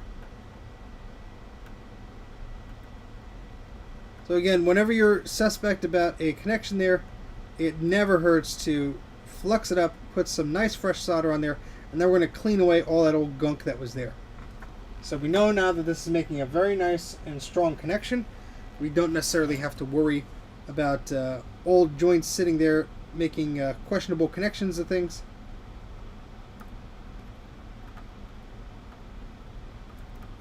As long as we don't do that.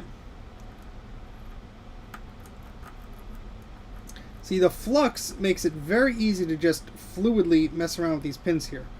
You know, we're not causing any crazy things here to happen, but you know, if I were doing this without flux, this would not be as smooth. Everything would sort of have a janky edge to it. You'd see little bits and pieces sticking where they shouldn't, etc. So, just look at that bubble. Alright, so I think that's making a good connection now.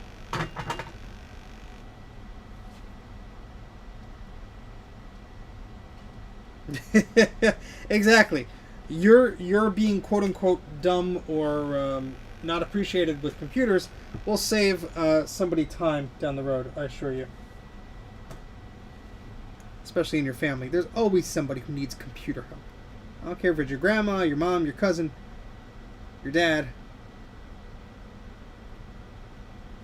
your neighbor, your friend's coworker, your mom's coworker. We have a little solder ball there. We'll get that in a second.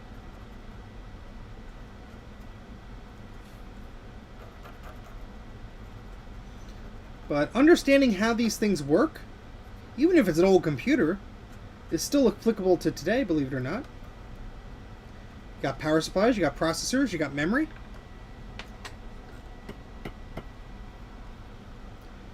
Because fixing your own stuff is a huge, huge thing to learn in life. You know, I told this story a few times, but we have an oven, and it just, you know, kept turning itself off. Turns out there was a transformer that was gone in the oven. It did not work correctly anymore. So what did I do? I didn't buy a new oven. Could not afford that. So what I did do is I bought a $50 oven of the very similar make and model off Craigslist. And I went to meet up with the guy and said, "Do you mind if I unscrew this panel?" He said, "Sure." I took the panel from the old oven with me, compared it, saw they were extremely similar, and said, "I will buy this oven for $50. And he said, "Yes, I will help you load it into your car." With that new panel installed in my 2008 oven, it is now working just like new. So I probably saved a few $100s there easily without having to go out and buy a new oven. Especially because our oven is an in-wall oven. It is inside of a cabinet, essentially, and it's very difficult to find a very specific size and make and model and all that stuff without spending a stupid amount of money. There I go with the flux again. Oopsies. Oopsies.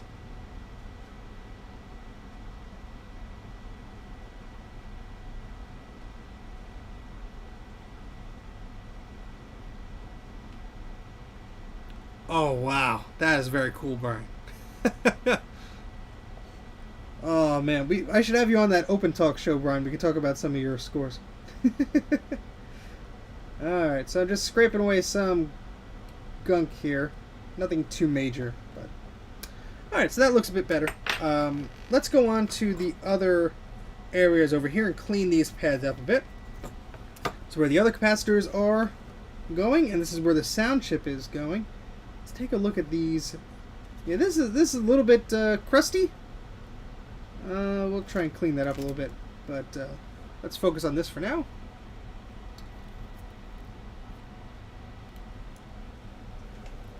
Be excellent. You are on my list, sir.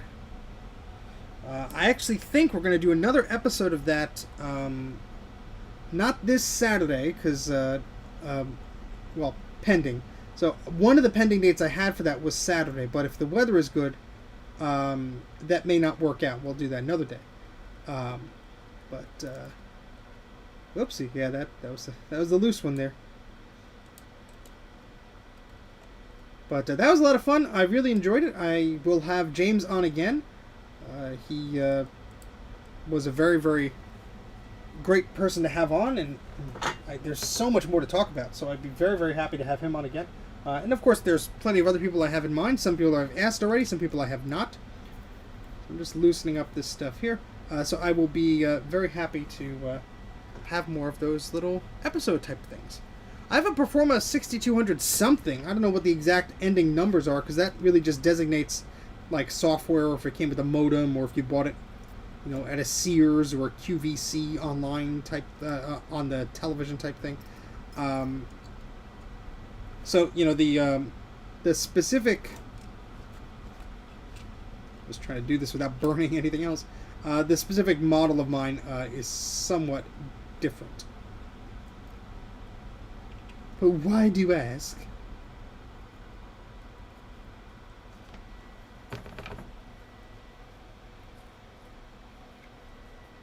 The Quadra 700. I wish I had one. There's someone who's offered to send me one to try and fix up. And so I'm very excited about that. If that that actually comes to fruition there, that'd be very cool. I'm going to need a lot more flux here.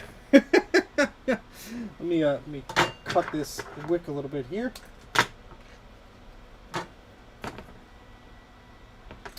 And we're going to try and clean this up as best we can.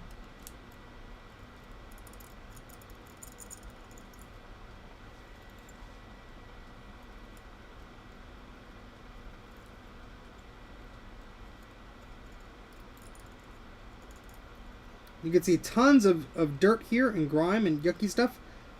You do not want that on the board. That is why we want to clean these pads. Even though it's difficult to do, even though it's harder to see, you want to clean those pads, because without those pads being clean, you're not going to make the best connection you can make with those capacitors. And even something like some dirt and grime there may actually be hiding some old electrolytic capacitor fluid and all that fun stuff, which you do not want on your board with your brand new capacitor. No, it's the 6200 series are just like meh. They're low cost Power Macs. I'm sure you have a better Power Mac than what you have, but you know, I'm not saying they're horrible machines. I'm not hating on it. I'm just saying if you already have a Power Mac, getting a 6200 is really not going to add anything else to your Apple, you know, quiver there that you don't already have. So what I'm doing is I'm just taking a scalpel here and I'm just scraping off a lot of the stuff that wouldn't come off with the soldering iron. Some of this goo is quite persistent here. Some of this dirt is still stuck on there. Here's a good chunk of it. Well, not a big chunk, but enough for me to put on the end of my scalpel there. You can see it. And these don't have to be perfect, but we are trying to get as much of this gunk off of these pads as possible. This is where the sound chip is going. I would prefer not to have to put this sound chip on multiple times.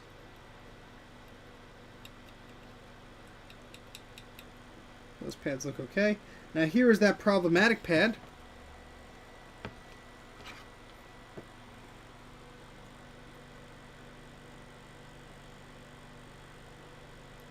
Yep, knew that was going to happen. But that's okay. We have the power to fix it. So, and that pad, oh, that is very, very yucky over there. So let's do this. What we're going to do is we're going to just scrape a little over here. We're going to scrape as much as we can over here. And we're actually going to try and reattach this as much as we can to make that a nice little neat pad, because most of it is still there. We're going to see if we can salvage out a little bit. If not, we can still make a connection to that sound chip without a problem. So no worries there.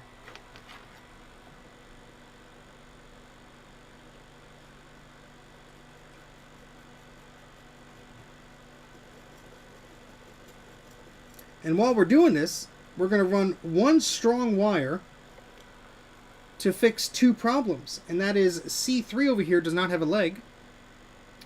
And this sound chip needs a trace fixed as well. And I apologize that I'm lifting the board up so things are going in and out of focus.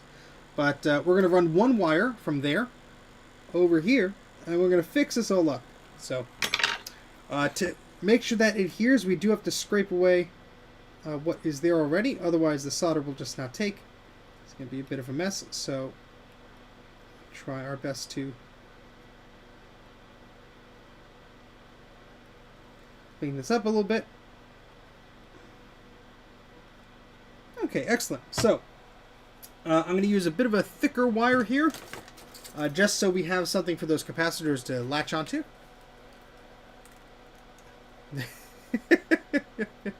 Happy little capacitors. Happy little capacitors here. Tony X86 is a form. I think that's still around. Maybe I'm misremembering the name of it. It's a Macintosh board, message board. Tons of information about Macintosh things there. Not that I condone this types of stuff. No. But if one were to Google such things, one might find interesting posts on such topics.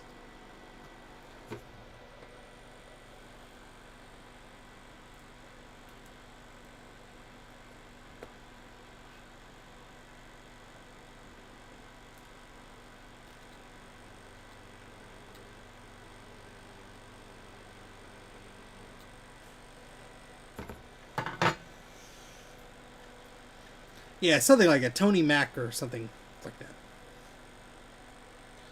Gosh, I haven't been on that forum in ages. Ages, I tell you. It's going to look prettier when it's done, I assure you all.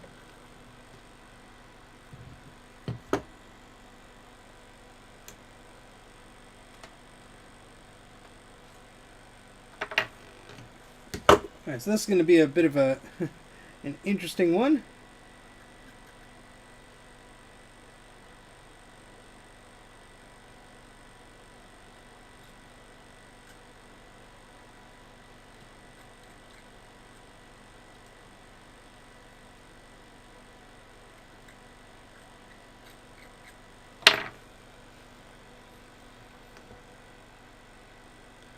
Alright, so what do we use in this situation? Our friend Flux, because Flux is going to make sure that that solder connects to exactly what it's supposed to, which is other metals and stuffs. We're using very technical terms here at Mac84, so try and keep up.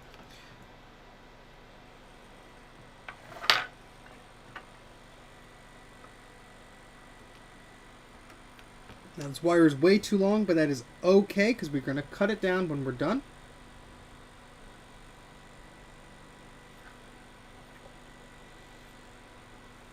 It makes more sense if I turn this around like this. I had a better view on it.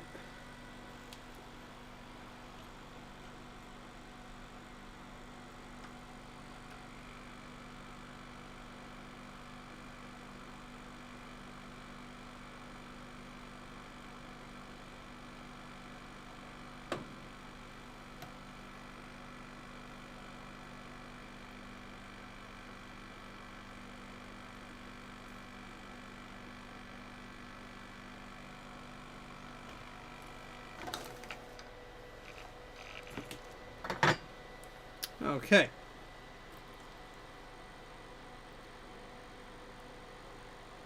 I'll make this prettier in a little bit, but you will see sort of what we're trying to do here.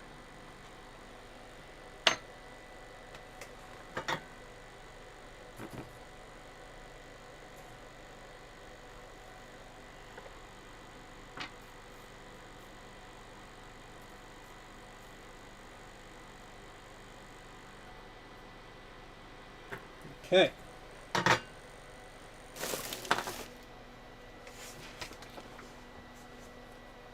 Well, I mean, we are using a wire. We are just anchoring that wire to the point there. And what the idea here is to make as many connections to this wire to the logic board as we can. So we're going to try and loosely trace around this formation here. I don't know how close we're going to get, but an attempt will be made.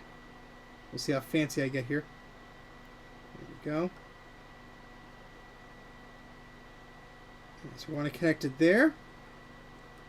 And now we have a very, very stable connection here.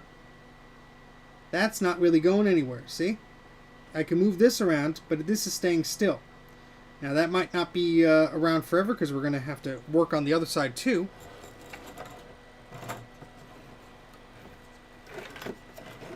There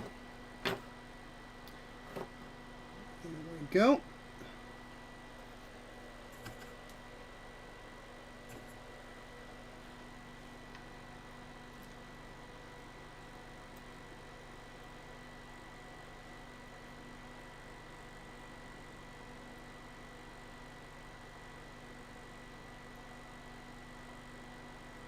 So I'm just burning away the coating of this wire here.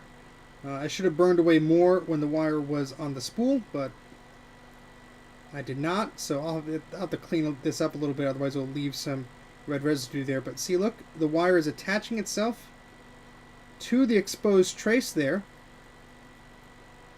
So now this has a very sturdy connection. You see that? Now that's not really going to go anywhere. So now I can attach it to where this foot is, or was, and make a very sturdy connection there. So let me zoom out here to give you an idea.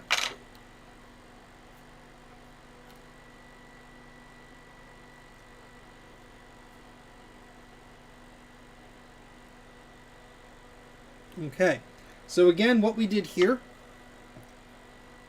was we ran a wire, we connected it to this as an anchor point here. We're running that over here to replace this pad, and now when I cut this, that'll be its own little pad there too. So,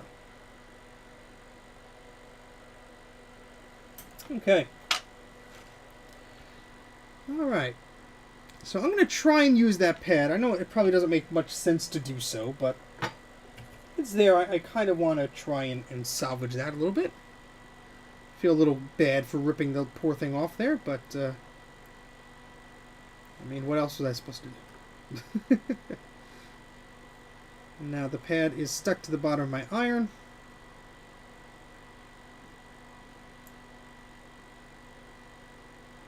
As things like to do, they like to stick to metal. Metal likes to stick to metal. What I'm going to do is do myself a favor here and just clean this up a little bit.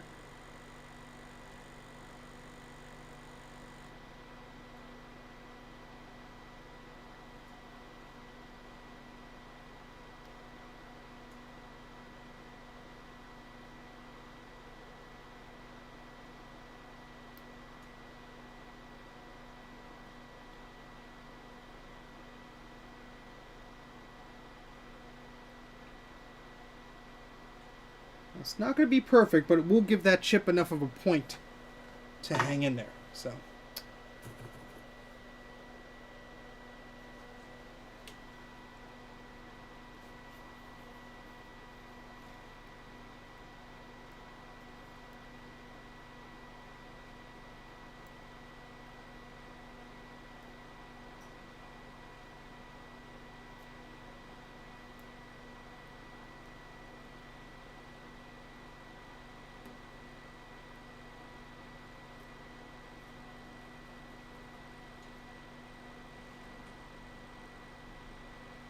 Okay, excellent.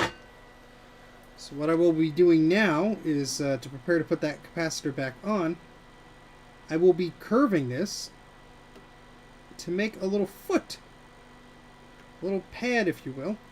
Where are my other tweezers? It really helps if you have two tools at the same time. There they are. Grab that. Sorry to move around so much here. Hey, making videos is not a race. I am a perfect example of that. I don't release as many scripted videos as I'd like to. I would love to have a scripted video go out every week.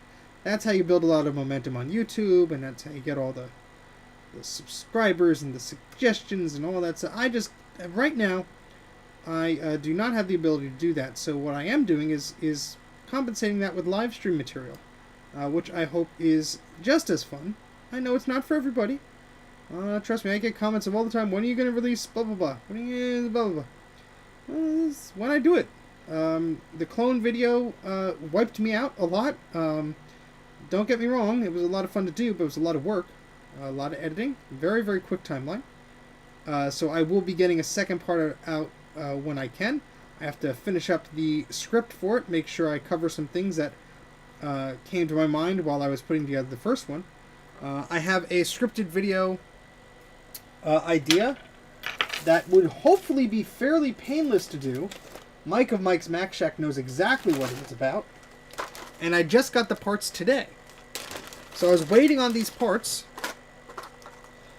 And I will show you one of them. Just to give this a little tease here. This is an IBM PS2 keyboard port.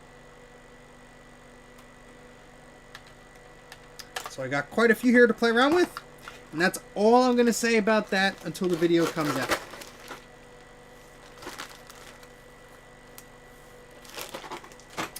So there's a little tease for you there. Alright, where'd my scalpel go? There it is. Alright, so what I'm going to do here is make sure that we sever this connection. We don't need this huge long wire here. We're going to delicately cut it right here. What I like to do is just bend it a little bit, and there. Look, it came right off. How about that?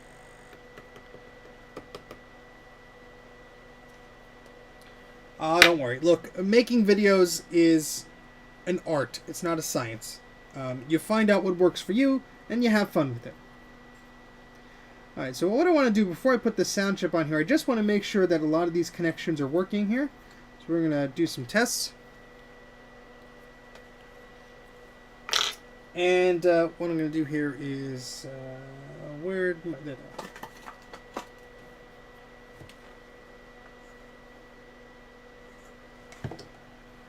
Just want to clean up this area a little bit.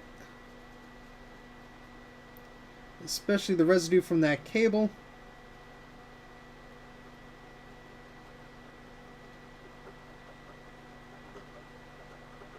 And you see, I am rubbing at this pretty good here, and nothing is really budging, which means that this little connector thing that we put in here is going to be pretty good once it's connected to that chip. So I don't think we'll have really any worries or problems about that moving around or wiggling around or doing anything we don't want it to do. I do see some gunk there, I think, that's all.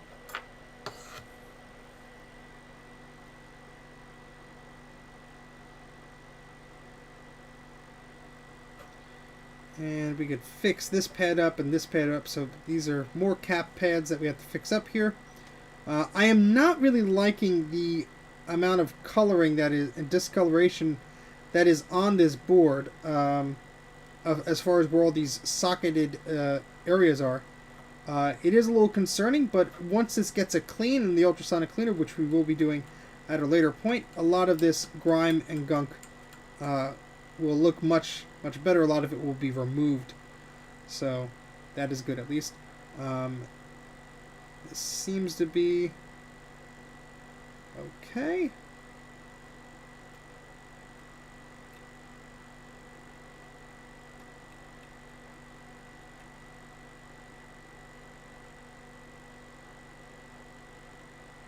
Just want to make sure we actually have connections to these pads.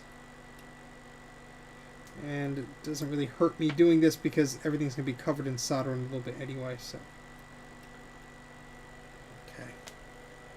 Oh, I hate hearing my own voice too. You get over it. Trust me. You do. You do, you do, you do.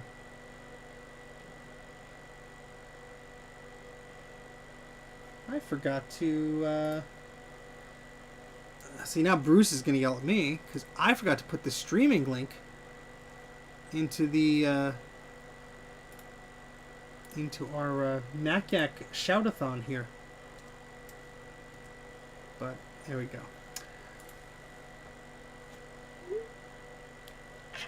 Oopsie. Alright, let's get back to this here. Well, you could just have me do your voiceovers. I don't have to hear my voice. There you go. Yes, I can't check it during the stream, but I think I saw you send me a message via email. I'll check that either way, don't worry. Okay, so let's get back to this here. I'm going to be cleaning up these pads, then we're going to be ready to put some caps on, then I think hopefully this should be fairly straightforward. And we'll put this sound chip on when we can as well.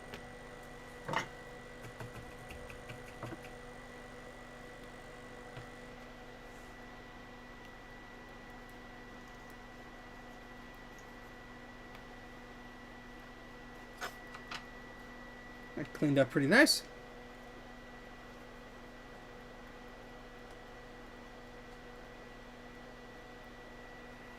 Oh, please, yeah. Look, I shot a little video last night.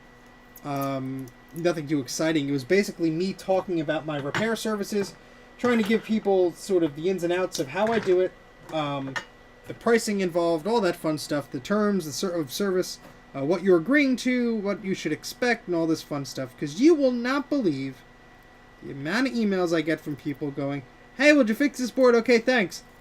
And I'm like, well, what condition is it in? What board is it? Where do you live? You know, what is it? Come on, give me something here. And so I want to avoid some of the redundant questions I get. So my idea is to make a little video. It's going to be unlisted, but you know, if you go to my services page on Mac84.net, a lot of gunk on that one. You'll see a link to it. And so the idea is to basically do a little video that explains a lot of things that a wall of text does. And it's good. It's quite long in length because it has to explain a lot. And I just kept flubbing the lines. I kept, you know, saying things wrongly, blah, blah, blah. So I did like 2 takes. And hopefully I'll be able to just put together a video based on those 2. Because this is the second time I've tried to do it. The first time I tried to do it was in August. And I just did not get around to editing that. So yeah. It's not just you guys. Trust me, I struggle with it too. It's another reason why scripted videos take so long. And this lovely pad is on the ground, so it's just soaking up the heat. If I had the bigger tip on there, that would have helped.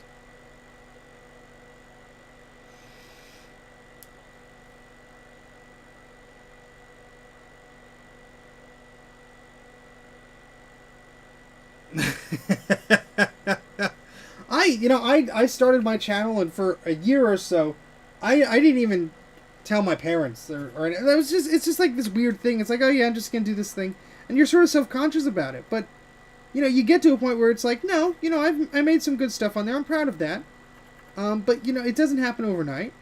You know, some of my first videos, I was very awkward and dorky, and I mean, I still am awkward and dorky. Let's face it. But you know, that's just how I am. So I just embraced it. I said, you know what? This is me. I can't be somebody else. I'm one of those people that if I like go to a store and try on like clothes that are not really my style, I just feel like I'm not me. And I'm like, this. So it's like I can't even like act. like if you ever see like those shows where somebody impersonates somebody's boss or whatever. Sorry about your sticker there. I can't even act like somebody else for more than like a second. I was like, oh, sorry, it's actually me. I'm actually in disguise. You know, I can't do that. It's just not in me. It's not something I can do. Other people are great at acting and stuff like that and could like fool people, and it's just not what I can do. Sorry, it's just not me. Okay, so that's gonna have to do, but at least a lot of the grime there seems to have gotten itself out of there. Come on, just a little bit more. That should be okay. Garbage, garbage, garbage, garbage. I'm at G3. Garbage, garbage, garbage. G3 all in one. Garbage, garbage, garbage. I'm sorry, Bruce. I knew you were going to yell at me.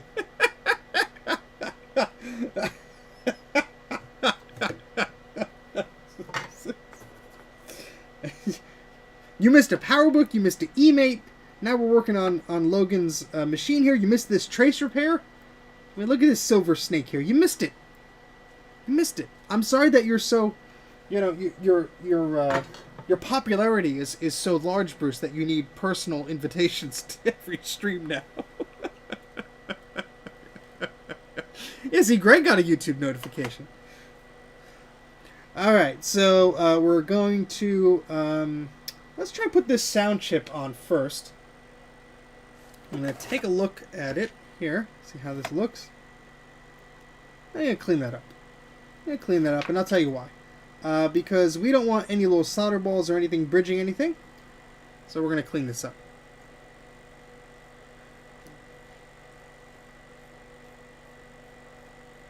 No worries, Bruce. Don't worry. You'll be here for the next 3 hours, right? I was like, oh no. What did I get myself into?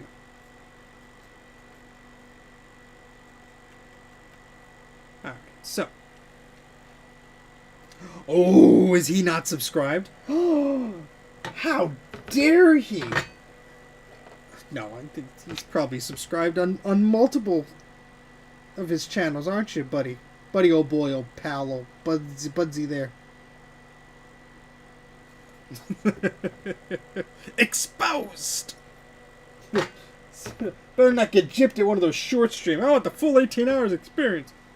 And don't worry, Bruce, I'll be asking you questions to make sure you stay awake.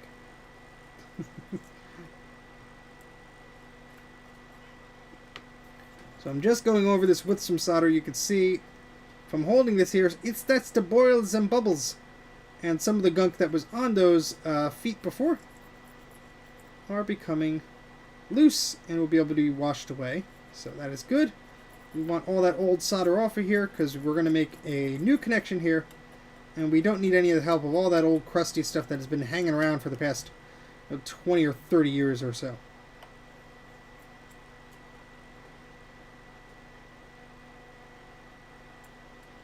This chip did not look particularly bad, but if we're going to do it, we're going to do it. So,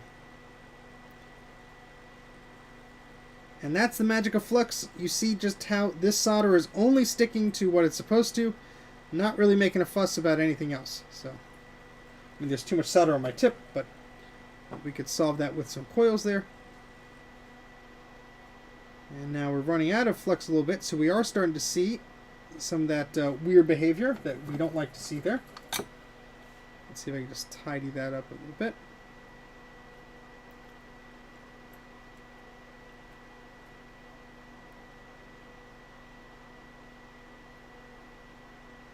Okay. Alright, so I don't think that looks too bad. I'm going to clean this, though. So let me get my little thing here and put some alcohol in it, and we'll get the little toothbrush and do a scrub-a-dub-dub. Bruce is one of those people. It's like, I did not get the discount for the item. I checked the receipt. I want my $5 off of this product that I bought. How dare you, you know, blah, blah, blah, blah.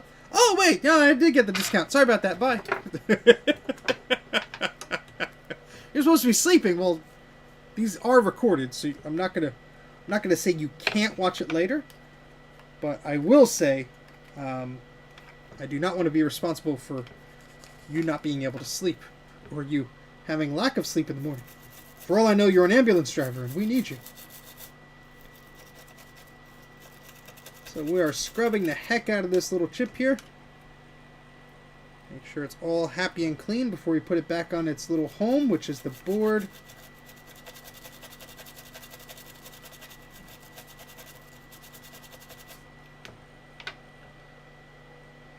Demand to see the manager. They'll be with you in 4 to 6 hours. You want to wait here, or should I call you back? Yeah, there's a nice coating of different colors here on these chips. Logan, where did this machine come from? We're gonna do a little bit of a one-sided clean here to give you an example, but.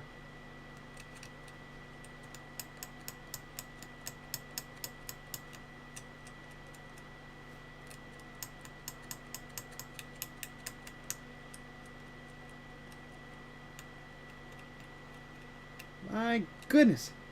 Well, hopefully the cleaner takes care of that. How about that? Carl. Alrighty, so let's make sure that we didn't bridge anything with this chip here. I think we'll be okay. I'm just brushing some of the gunk away with my fingers that the toothbrush may have left behind. I didn't really check the side of this. Okay, so that should be okay. So we're putting the sound chip back, and then we're going to put the capacitors back. And the sound chip goes, well, not there, let's zoom out a little bit. Sound chip goes there. Right there. Spelling's not important, it's only the internet. It's only the internet. Okay, so what we're going to be doing is put plenty of flux here.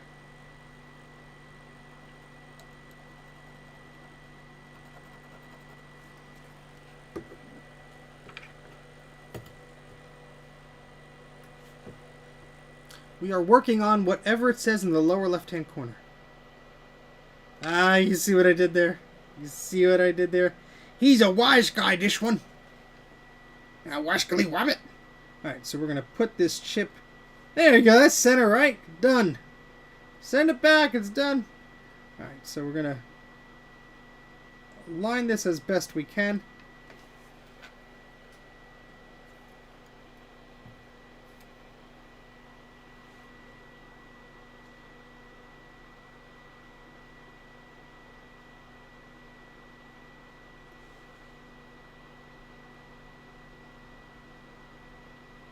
So that pad is just a little taller than the rest, so it's going to make this a little bit interesting.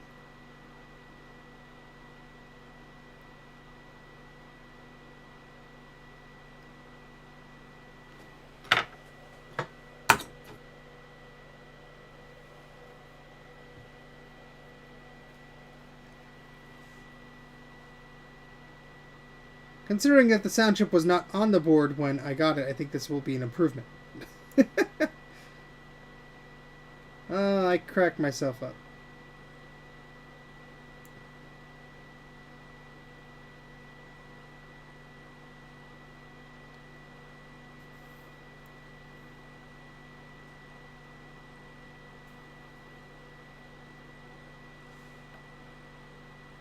Ah! I knew I didn't get it. I was like, that's too easy. It's just too easy. Alright, so that way we just hold the chip still, Steven. How about a ludicrous concept like that?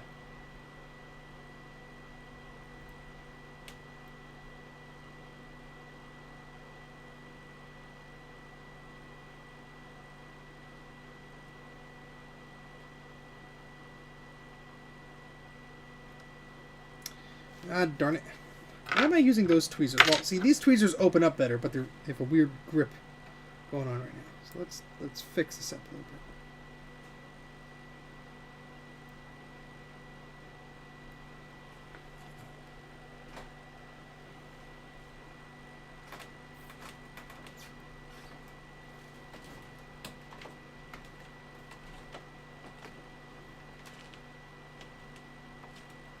That chip not going anywhere right now. Excellent. Oh, trust me, my hands are shakier than a 16-year-old at their first prom. Alright, so let's get going here.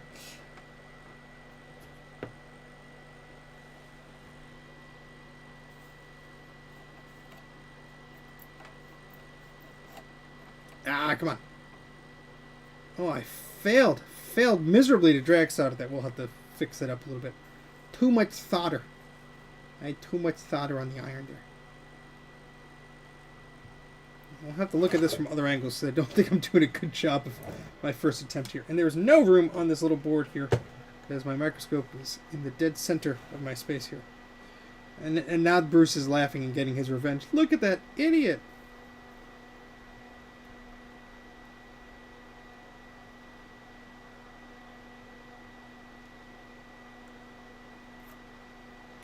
Yeah, I gotta fix that. That's not good.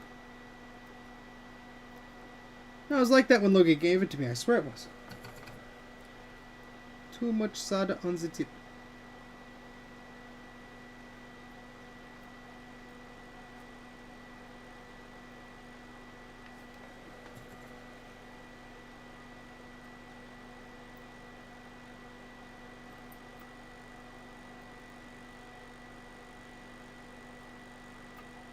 Oh, come on. What are you doing that for?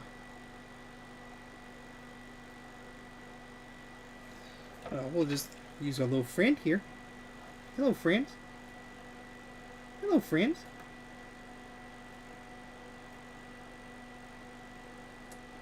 Here we go. We don't need all that on there, do we? No, we don't. Okay. Well, much better. Much better. I give him a C for good effort there.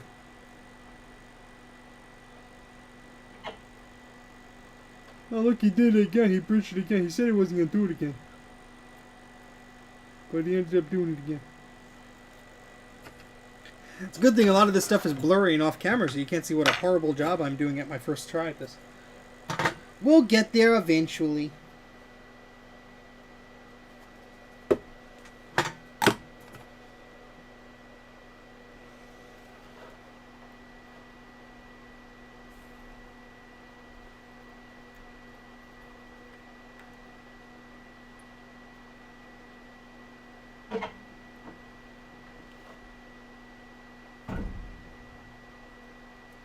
Okay, so we do have to get some solder away from 2 of those pads there, then we should be okay. Where'd the wick go? Where's...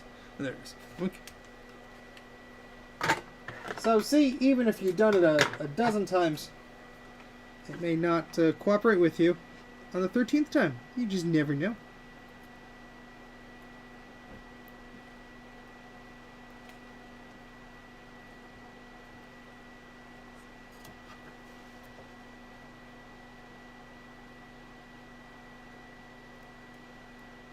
Copper is hot when you put heat on it. That's a pro tip there for y'all. Copper gets hot.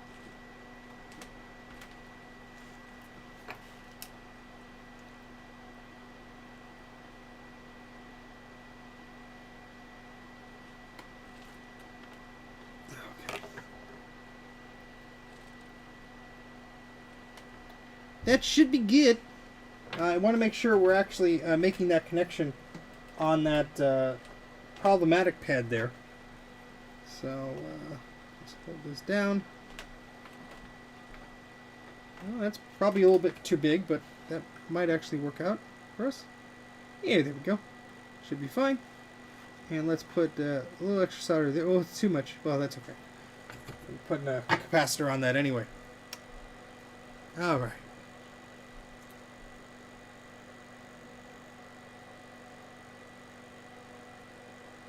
Sorry, just catching up on the chat here.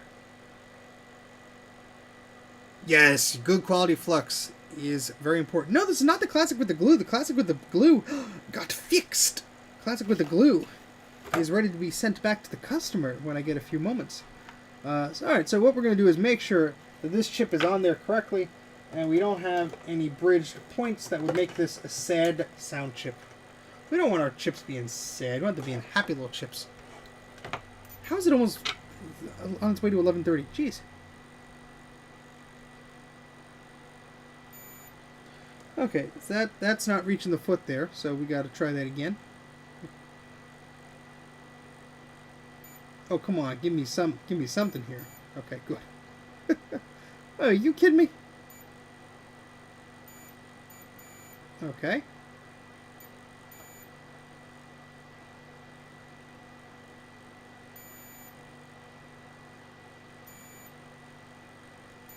Okay, good.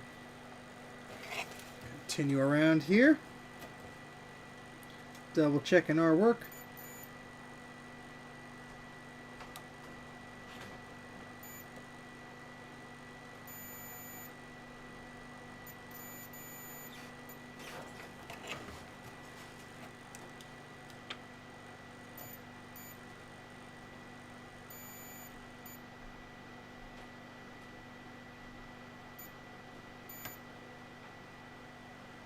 Oh, looks like we got a little bit of a break there. We'll fix that. Might just be some goo.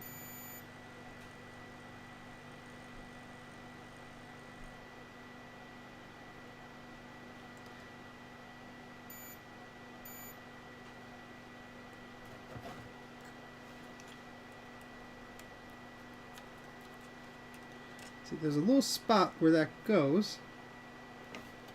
Just trying to get my probe there.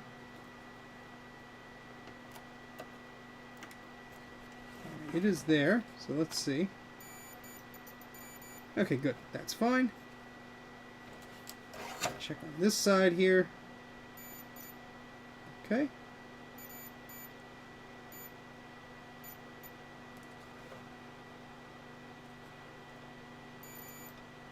Just double checking this one. Alright, cool.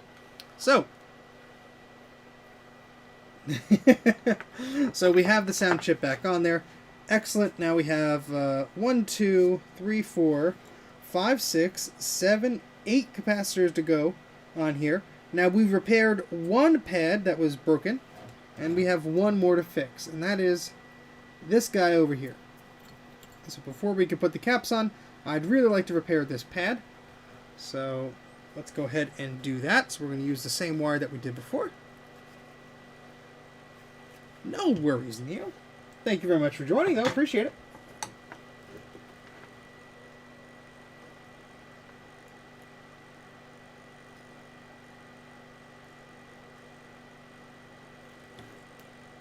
So we're going to do the same thing that we did before. We're going to take a wire, we're going to cover it in solder, and make that sort of an extension of where the pad used to be.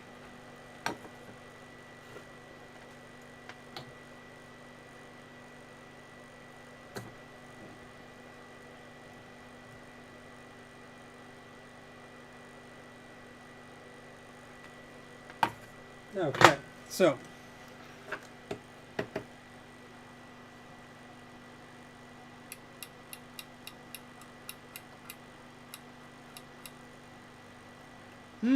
delicious green.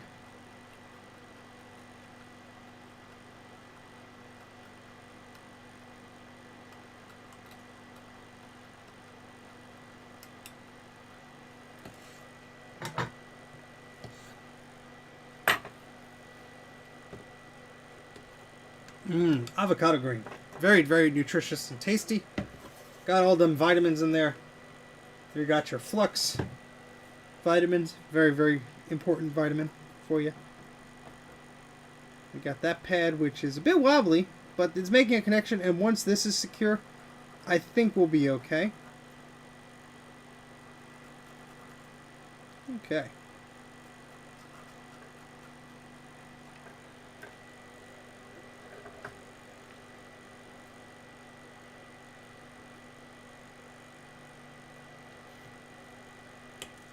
Oh, the wire I had ready flew across. I knew that was going to happen. We'll try it again with the new one.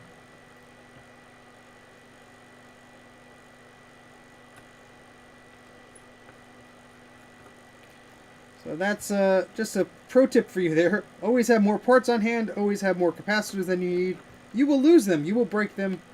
You will fling them across the room uproariously without any thought or care because you made a mistake. And mistakes happen. So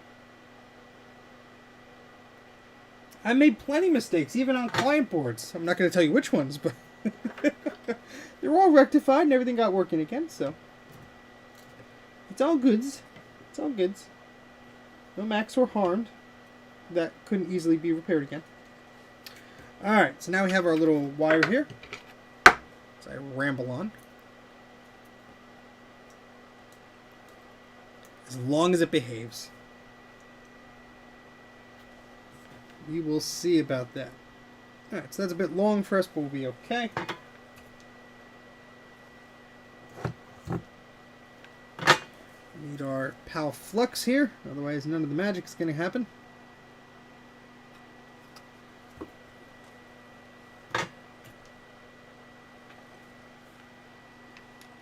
The idea is to solder this right there.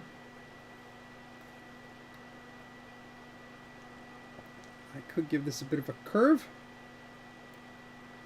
And let's try and put that, well, let's bend, there we go. That's what I want. Just a little bit of a curve there. Now the fun part is getting this flat, because that's not going to be flat now because I bent it.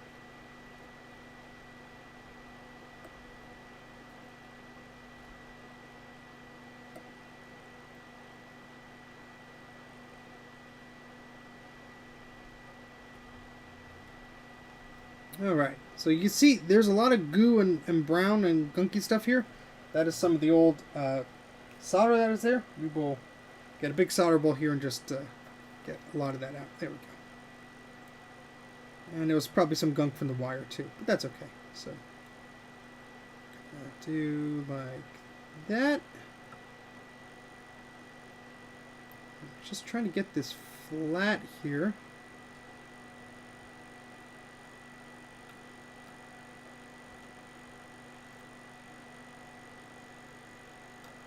Come in. Come in. There we go. Oh, thank you very, very much, Jay. Jay, you are too kind.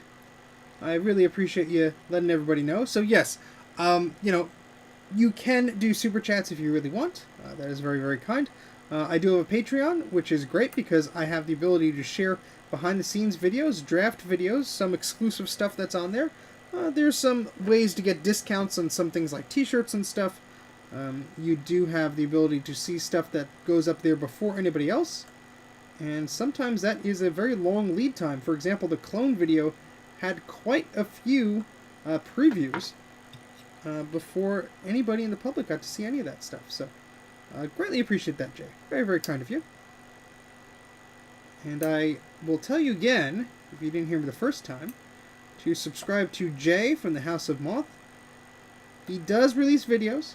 He doesn't really do live streams, but he does very good scripted videos. Check out his videos. He did one not too long ago about his Xserves, which are always entertaining.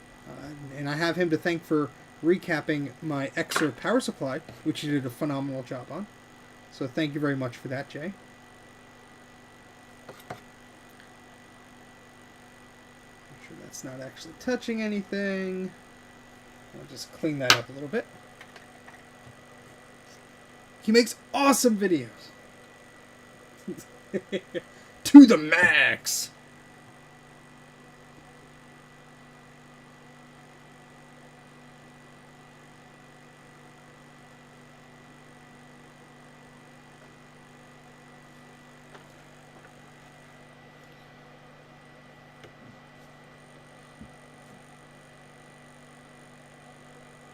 Oh, yeah, well, sorry, Justin. That sounds frustrating. Yeah, not all the repairs I do on my own machines are successful either. So, I feel you. I feel you for that one. All right. So what we're gonna do is we're gonna try and put some capacitors on here now. How about that? So let's rock and roll. Okay, so yeah, with large ground planes, you just really need a big tip with your soldering iron. That, I mean, you could be less, it's less accurate, but you also have to be careful with how much heat you're putting through that and all that fun stuff. So I'm going to grab some capacitors here. I thought I had some on the table. Yeah, here we go. These are 51s. Now we need. Let me pull up the recapping guide here. Let's give another shout out to Bruce from recapamac.com, and of course the Brankus Creations YouTube channel. There we go. I only have to start typing the word R, and it understands exactly where I want to go. So this is a Macintosh Classic computer. So again, recapamac.com. Bruce Rain from Brankus Creations. Very, very, very handy fellow here. So we are going to be using one of these capacitors. These are 50 volt 1 microfarad capacitors. So we're going to be using one of those on this board. So we're going to grab one of those. I'm going to put that on the side here. We're going to be using that. And that goes, where does that one go? That goes right to the left? Yeah, the one on the left there. Okay, that's fine. And the rest are just 47 microfarad capacitors. This one is not too bad. So let me just open this up in a new window here so I can see this clearly. Because Bruce takes such lovely images. You know, my recapping guides, I don't do too fancy images there. But Bruce, my goodness, he takes the time. You can actually read all the capacitor numbers and follow the traces and all that stuff. That guy blows stuff up. Bzz, psh, psh, ah! Expletive deleted. Oh boy. Oh boy. Yes, this is Logan's board. Duke. Oopsie. as I slam my tools off the desk like a child. Oh boy. Oopsie. Dragged the wrong window there. I have no idea what I'm doing here. No, it's just a vague idea of what I'm doing. That's all. All right, so, ooh, do I really want to put that one there? Yeah, you know what? That'll be fine. Okay, so let's start off with the one that could be potentially the worst capacitor, because I like doing stuff that way first. Get that one out of the way first. So this is going to be our 1 microfarad 50 volt capacitor.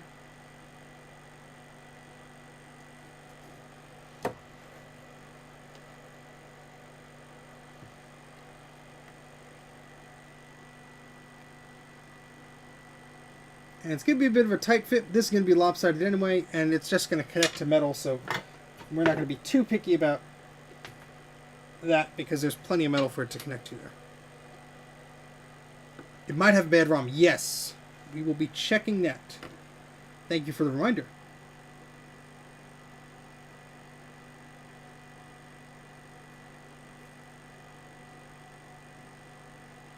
Okay. That was fairly painless. Now let's connect the other side here.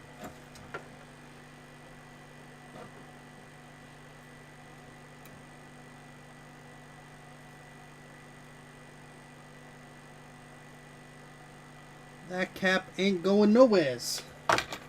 Excelente. Muchas gracias. Alright, so, yes, Bruce, recreate that explosion for us. Do it in super slow-mo. Super slow-mo. That'd be excellent. Excellent, excellent, excellent. Alright, so, oh, this bag of capacitors is empty. That does me a lot of good. Let's see. Those are not capacitors. Those are full of things that aren't capacitors. Let's just say that. And where did I put my little organization bin I was so proud of until I just misplaced it right now? Here it is. Yoink. Yoinks. And away. 6.3, 6.3. This was all organized. Was. Past tense. Oh boy.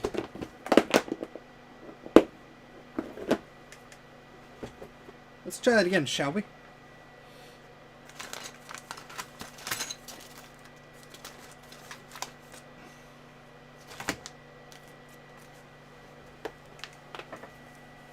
Ah, you finished it first. Good job, Brian. I look forward to watching it. Everyone subscribe to Brian's channel if you had not. He has an excellent video up there now about his PowerBook Duos, which were really cool. So check that out. Here they are. I found the capacitors. Alright, so our finest 47 microfarad 16 volt capacitors. These are tiny little guys. I like working with them because they're slightly smaller than the normal ones. And I was just able to secure over 100 of them. So I did place an order for them. So I am able to use these without worrying about replenishing that supply. I was a little stingy on using these capacitors because I was like, I don't know if I'm going to get them in the mail anymore. You heard some annoyed weird grunts that may be constituted as Arnold Schwarzenegger choking on his own saliva. Yes. No worries, Brian. Awesome. I will happily check that out. Okay, so we just have a few more caps to put on here. We can do this relatively quickly and painlessly, hopefully. We do have the ROM that we have to think about here. Make sure that is alive and well. And that's what I forgot to do with this multimeter. Just want to check these spots here while we don't have the cap on there. How about that?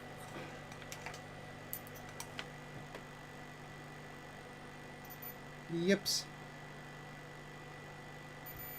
Yips. Yips.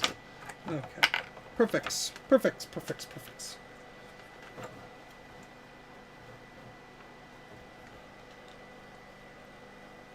Gets the goods tweezers out.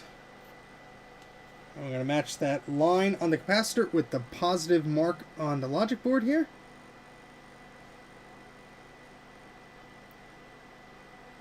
And then we're going to solder that in place.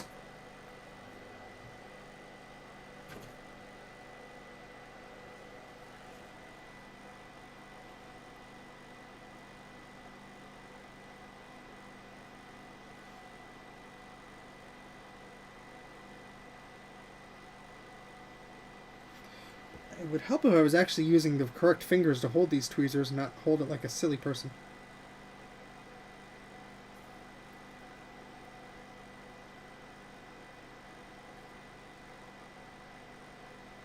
Alright.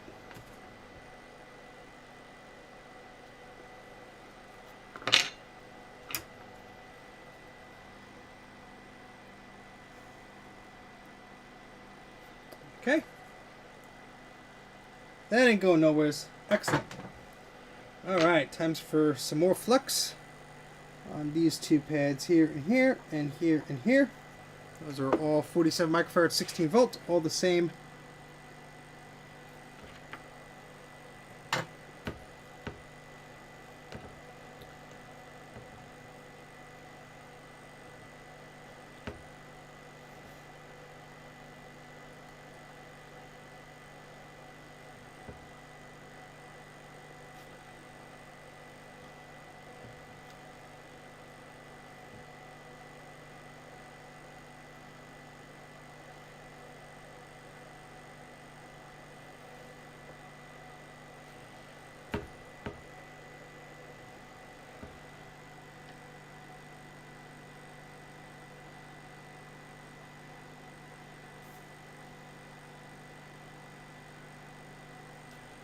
Got a nice clean joint on that one. And the same on the other side. Yeah, sorry, it's like 1 degree crooked there, Logan. I don't think you'll mind if it works, though. Oh, he keeps laughing at his own jokes. That's not a good sign.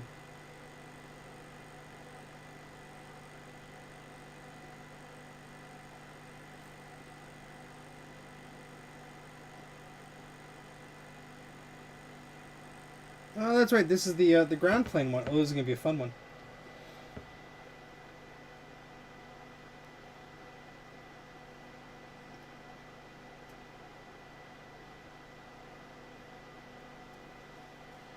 Now to get that flat, that's gonna be fun too. Come on.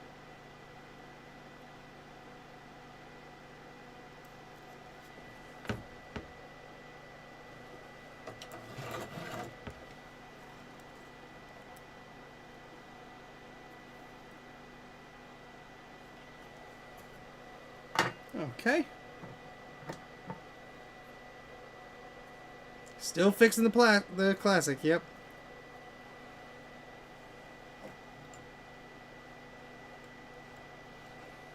Ooh, that sounds like fun. I will watch videos about small laptops any day. Any day, any day, any day. So let's just give this one final cleanup before we put some caps in this area. Just want to make sure we don't have any problems.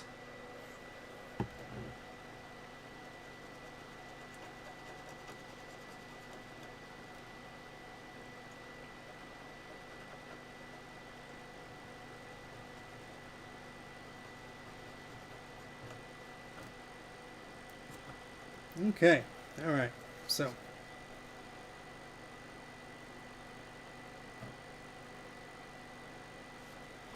Let's try these few first. How did I not pull out enough capacitors? Wait a second. 7. Oh, I pulled out 5 because I'm a dork and I can't count. I'm a spork. Sporkity spork spork. I'm stealing that from Mike. Sorry, Mike.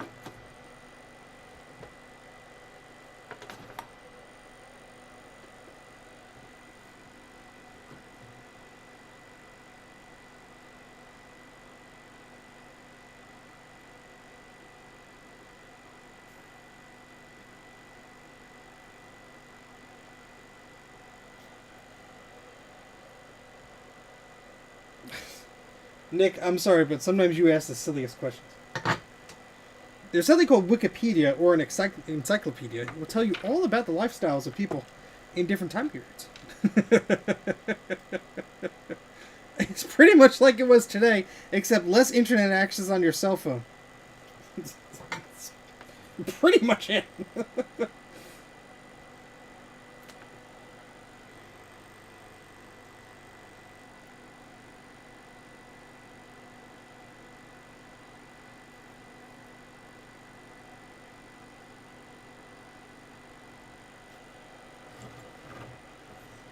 Hello there.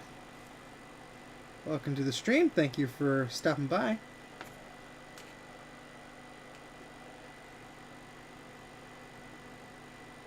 Okay, that's good. I need 2 more of those lovely capacitors, which I love to misplace. I had no idea it would be like today. Yeah, think slower internet, not access to internet on your phones. Your phones were basically telephones. You may have had a game of Snake on there in the later part of the 90s. But yeah, cell phones were still freaking new. Cordless phones, where was that, man? Cordless telephones. I don't have to worry about that cord tangling up. You got the dial-up internet. You got your AOL. You got your G3 processor. And what more could you want in the late 90s?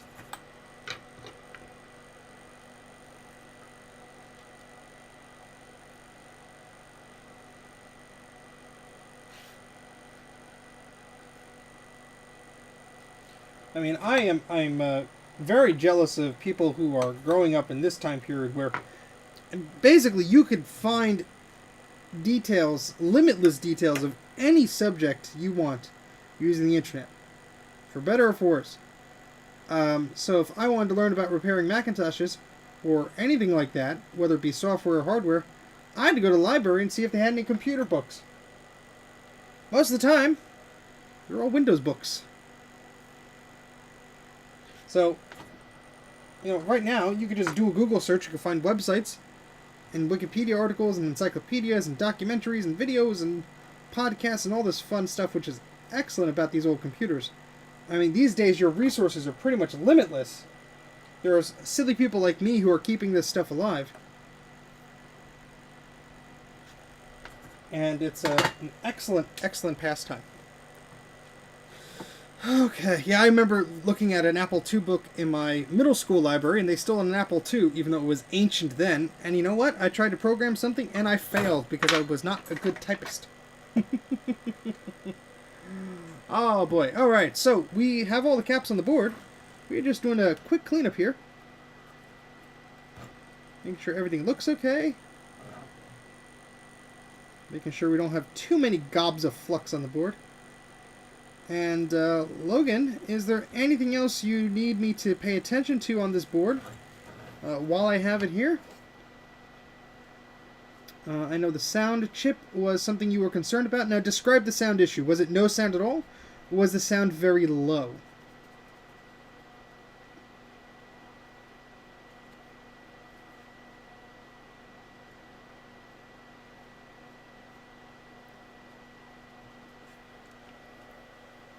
Apple II books. Hey, Kate, how you doing? Apple II books are good books. Oh, you just wanted to remove it and clean under it. Was it because you were experiencing a sound issue, or you thought that might be related to the jail bar pattern?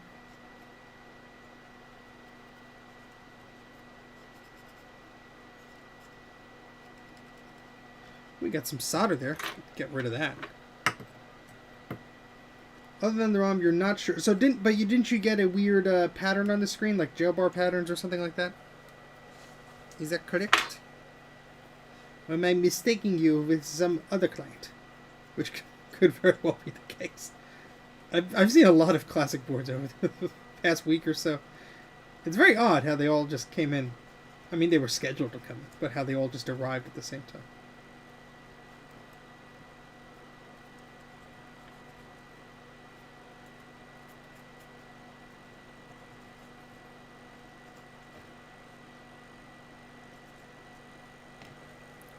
Checkerboard pattern is the issue. Alright, excellent.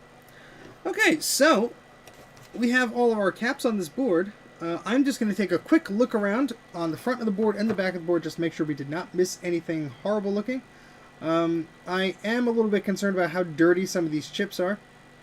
So we could have grime or dust or crud making contact where it shouldn't. So that is something I will be looking at also. Oh, we got some green. Look at all that green here.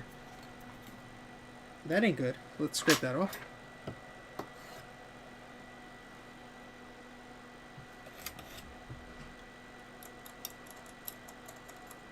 We do not want to make connections on this chip that we're not supposed to.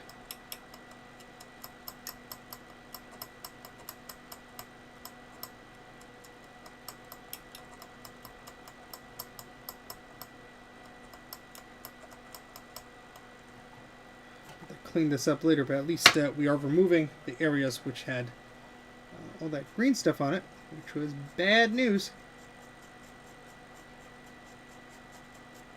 Okay, much better. More avocado.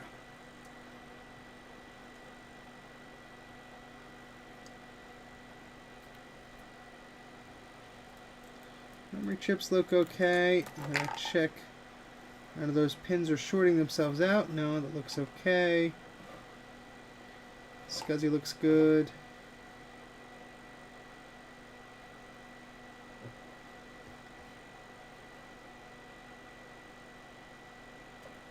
Are those actually touching each other correctly?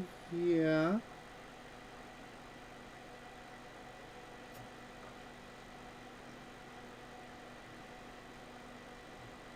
Yeah, so this chip has a lot of grime around it, the serial port chip here. Not too concerned about that on its own, but its closeness to the capacitors here are a little bit concerning. So let's take a look at the audio, not the audio, the serial ports here. Make sure nothing is bridging those connections. And now we are going to flip over the board. Take a look at the back real quick, just to make sure no little components have fallen off. Anything like that. I'm going to just take a look with my eyes first, because it's very easier to see. Very easy to see that with your eyes and everything zoomed out. Yeah, so here's an example of where a resistor can go, but that pad is fresh. That does not look... Oh, it's all out of focus. Sorry about that. So here's an example of something that was from the factory blank. So that is missing something from the factory. That is not necessarily something that was broken off or fell off or anything like that. We have another example of that here. So even though there's a bit of a hump there, it doesn't look like that was disturbed from the factory or anything. We are good. Okay, so all 40 of you here, I want to hear your sounding off here. Do you think this board will work? Yes, no, maybe. I'm going to go grab my classic board here.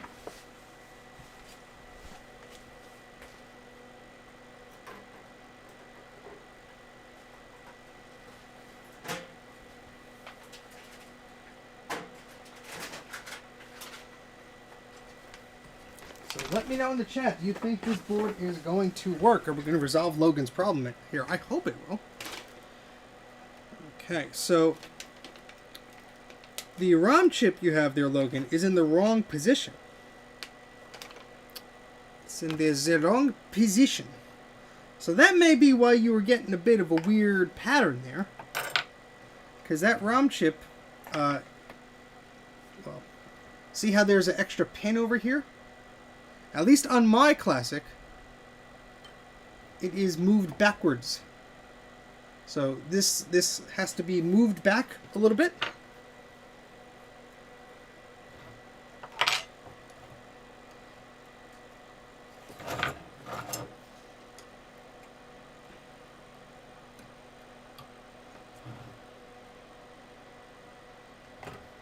So we're going to move this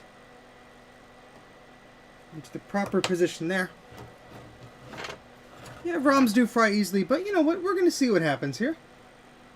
I may have a spare ROM. I really don't know, though. I really am not sure. But fingers crossed here, guys. Let's switch over to the bigger view here.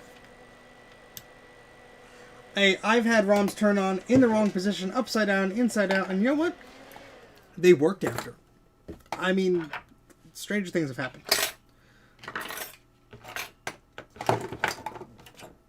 Okay, let's get our Classic here. Yeah, yes, go check out his channel to see what happened to this poor machine. Oopsie. Alright, so.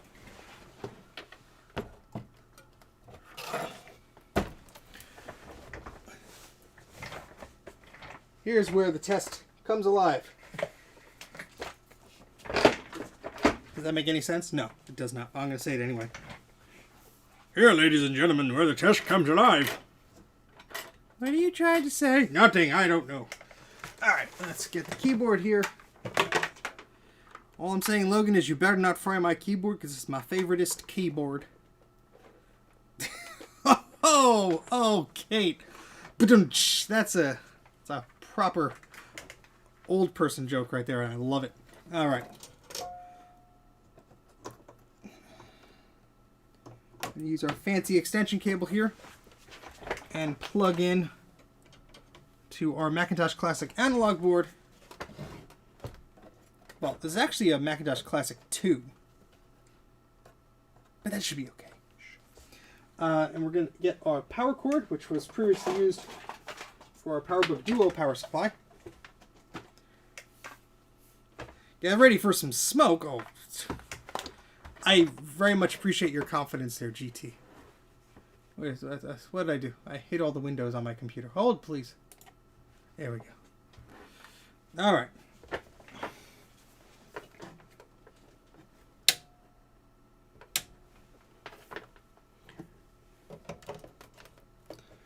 I think we will be successful. Let's see what happens when we turn this puppy on.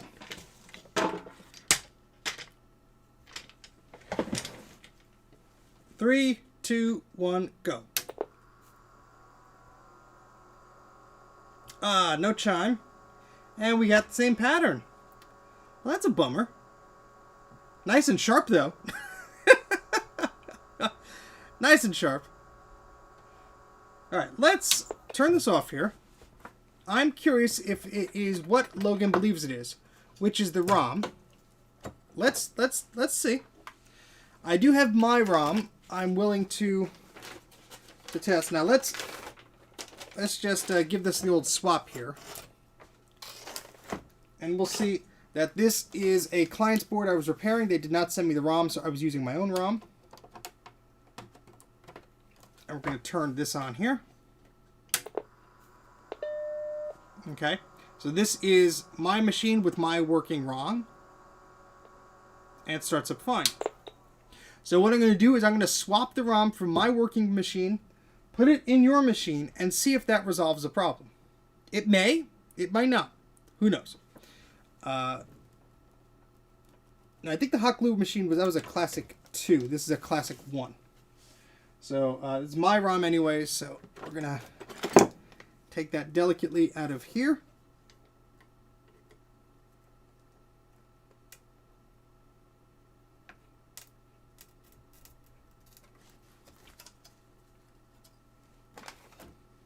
Well, the Classic was also sold for $9.99 without a hard drive.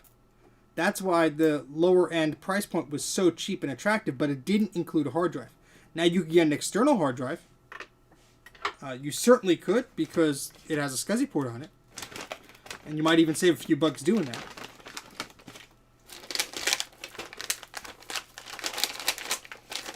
Alright, so we're going to try Logan's board again here. And we're going to try that sound ROM. And the ROM is going this way. So we're going to take the old ROM chip out of there.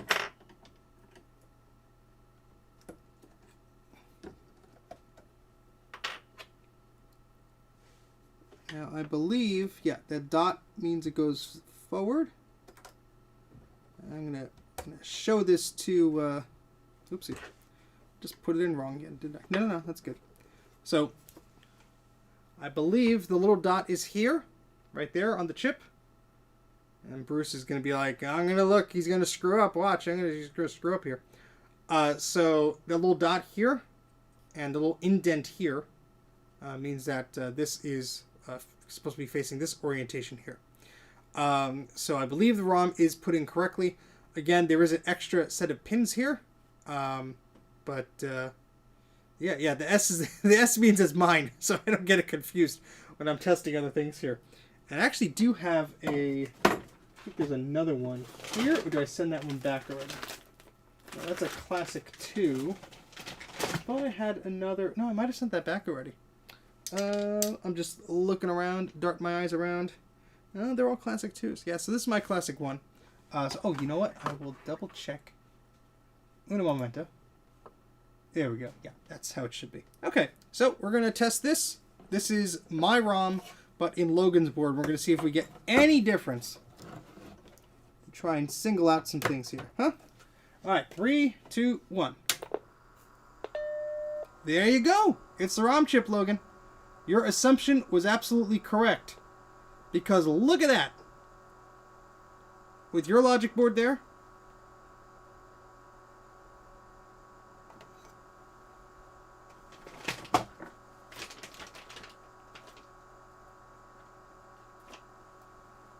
So there you go. So it's just the ROM, but that's okay. That is just one spot that you need. Let me just take a look at this ROM here. Yeah, I don't see anything that's blemished or anything. So you might have fried the poor thing, unfortunately. So you could probably find a replacement ROM or maybe salvage one from somebody who has a board that has been destroyed. But there you go. So your board does work. After we did all that repair, the sound comes on and everything. You just need a new ROM. Now, just for funsies, I'm going to put the old ROM back in, just for funsies. I don't think it's going to fix anything. But it's alive!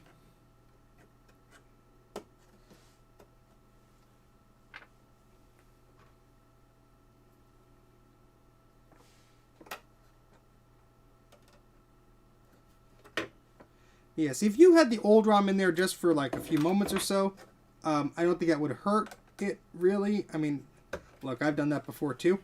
But if it was on for a prolonged period of time, it may not be the old thing. Yeah, I will do that also, Greg. It's a good idea. All right, so let's turn this one on. Yeah, nope. Very sad. Now we get garbly. Look at that. It's a garbly checker pattern.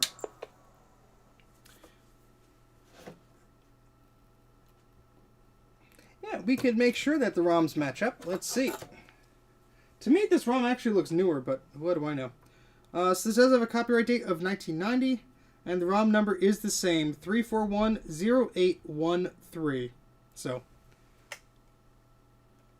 if the camera wants to focus there, my ROM is the one at the bottom. His ROM is the one at the top. Yeah, so I will not do that on the client's board. I will do that on my board, just in case something does go kablamo there. Let me just get up and do that. Sorry to get in front of the camera again.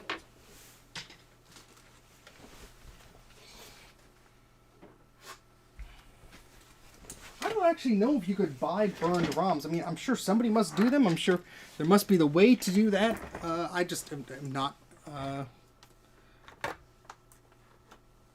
knowledgeable about that. All right, so let's take the ROM. This is my board here, and we know that because I wrote my name on the back. But at least, Logan, that takes away some mystery out of this machine. And you know that with a good ROM, the machine will start right up. Okay. So we're going to put this little ROM that has some problems on my logic board here. No, the Big Mess of Wires ROM is a ROM sim. I don't think that can be adapted to work on this board. So this is my board. We're using the ROM that is likely bad. I'll plug her in. And I expect this not to work. Yep. Same thing. Checker pattern. So unfortunately, Logan, you do have a dead ROM there. But the good news is that your ROM is the only problem. So what I'm going to do, the last thing we're going to show with your board here,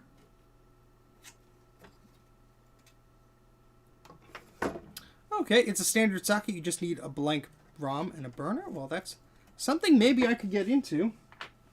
I mean, I could copy my own ROM if I wanted to, and maybe make a replacement. I don't know how quick you want your board back there, Logan, but maybe something I would be interested in investigating. Or I could just send you the ROM once I'm done. I don't need your board. Okay.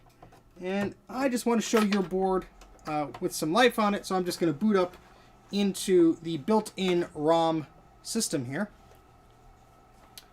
And here we go. So Command Option OX. So we're going to see that this System is fully armed and operational.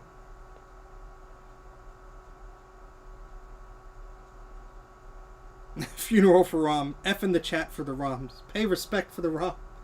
The poor ROM. It didn't do anything to anybody. There we go. Your board is now producing a Happy Mac once again. Oh, shit. Sorry about that. We had a little bit of a mishap here where this SCSI cable is now sitting right on top of the CRT. Oopsie doodle. We're going to get that out of there. Yeah, there we go. Sorry about that. I got a little nervous. Oh, darn. But you saw it, Happy Mac. It's fine. Oh, boy. I think I'm just tempting fate with this board now. So let's unplug this. Let's get this off the bench. Oh, boy. It is too late to start fires tonight. Too late to do that. Just a wee bit nervous. Just a wee bit. Yeah, the stream cuts out as the circuit breaker goes a little nutty. That's not how we want to end the stream. At least not tonight.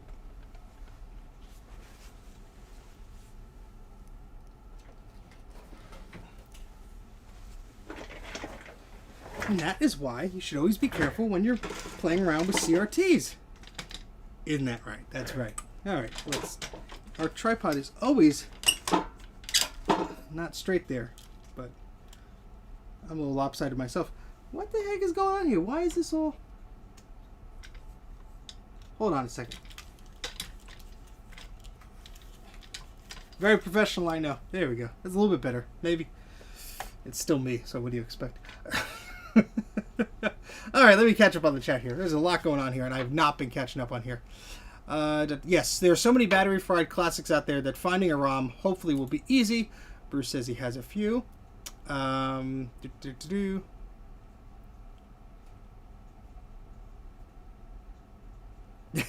get 10-month-old repair project. Yeah, and we're right at the 3-hour mark, so that's the magic number there. So it is about 12 o'clock in the morning. Well, at night in the morning, you know what I mean. And so I'm going to call this quits, but Logan, we have resolved the problem of your Macintosh Classic board. The sound works again, and it seems to work fine. You just need a new ROM. So go find yourself a ROM. I'm going to actually look up the instructions, see what I could find out here about making replacement ROMs, because that could be something that could be very handy for myself. Even though if I don't do that in time to, or anytime soon rather, that's going to be something I'm going to be investigating. So the part should be, well, now I gotta take a screenshot of that. Thank you, Thomas. Excuse me. There we go. But yeah, that's about it. I will be releasing a scripted video hopefully sometime soon, if not this week, soon after. Saturday, pending the weather, either we will have Mike over for Mike's Mac Shack and we'll be playing around with some stuff, or I will be doing another open talk episode depending on availability of the weather and how good it wants to cooperate with us. How about that? But yeah, so back in business. Yes, exactly. So I'm glad I got it working too. It did not look too bad, but some of those trace repairs were a bit tricky, so I'm glad I was able to help you out on that. So I'll be in touch with you to send it back, and we'll look into having some of those ROM instructions out there for you. Oh, thank you, Raw Elements. Ooh, let's talk. But everyone take care, stay warm, stay cozy, stay safe, and I'll catch you on another stream or another scripted video, and take care. See you guys later. Bye-bye.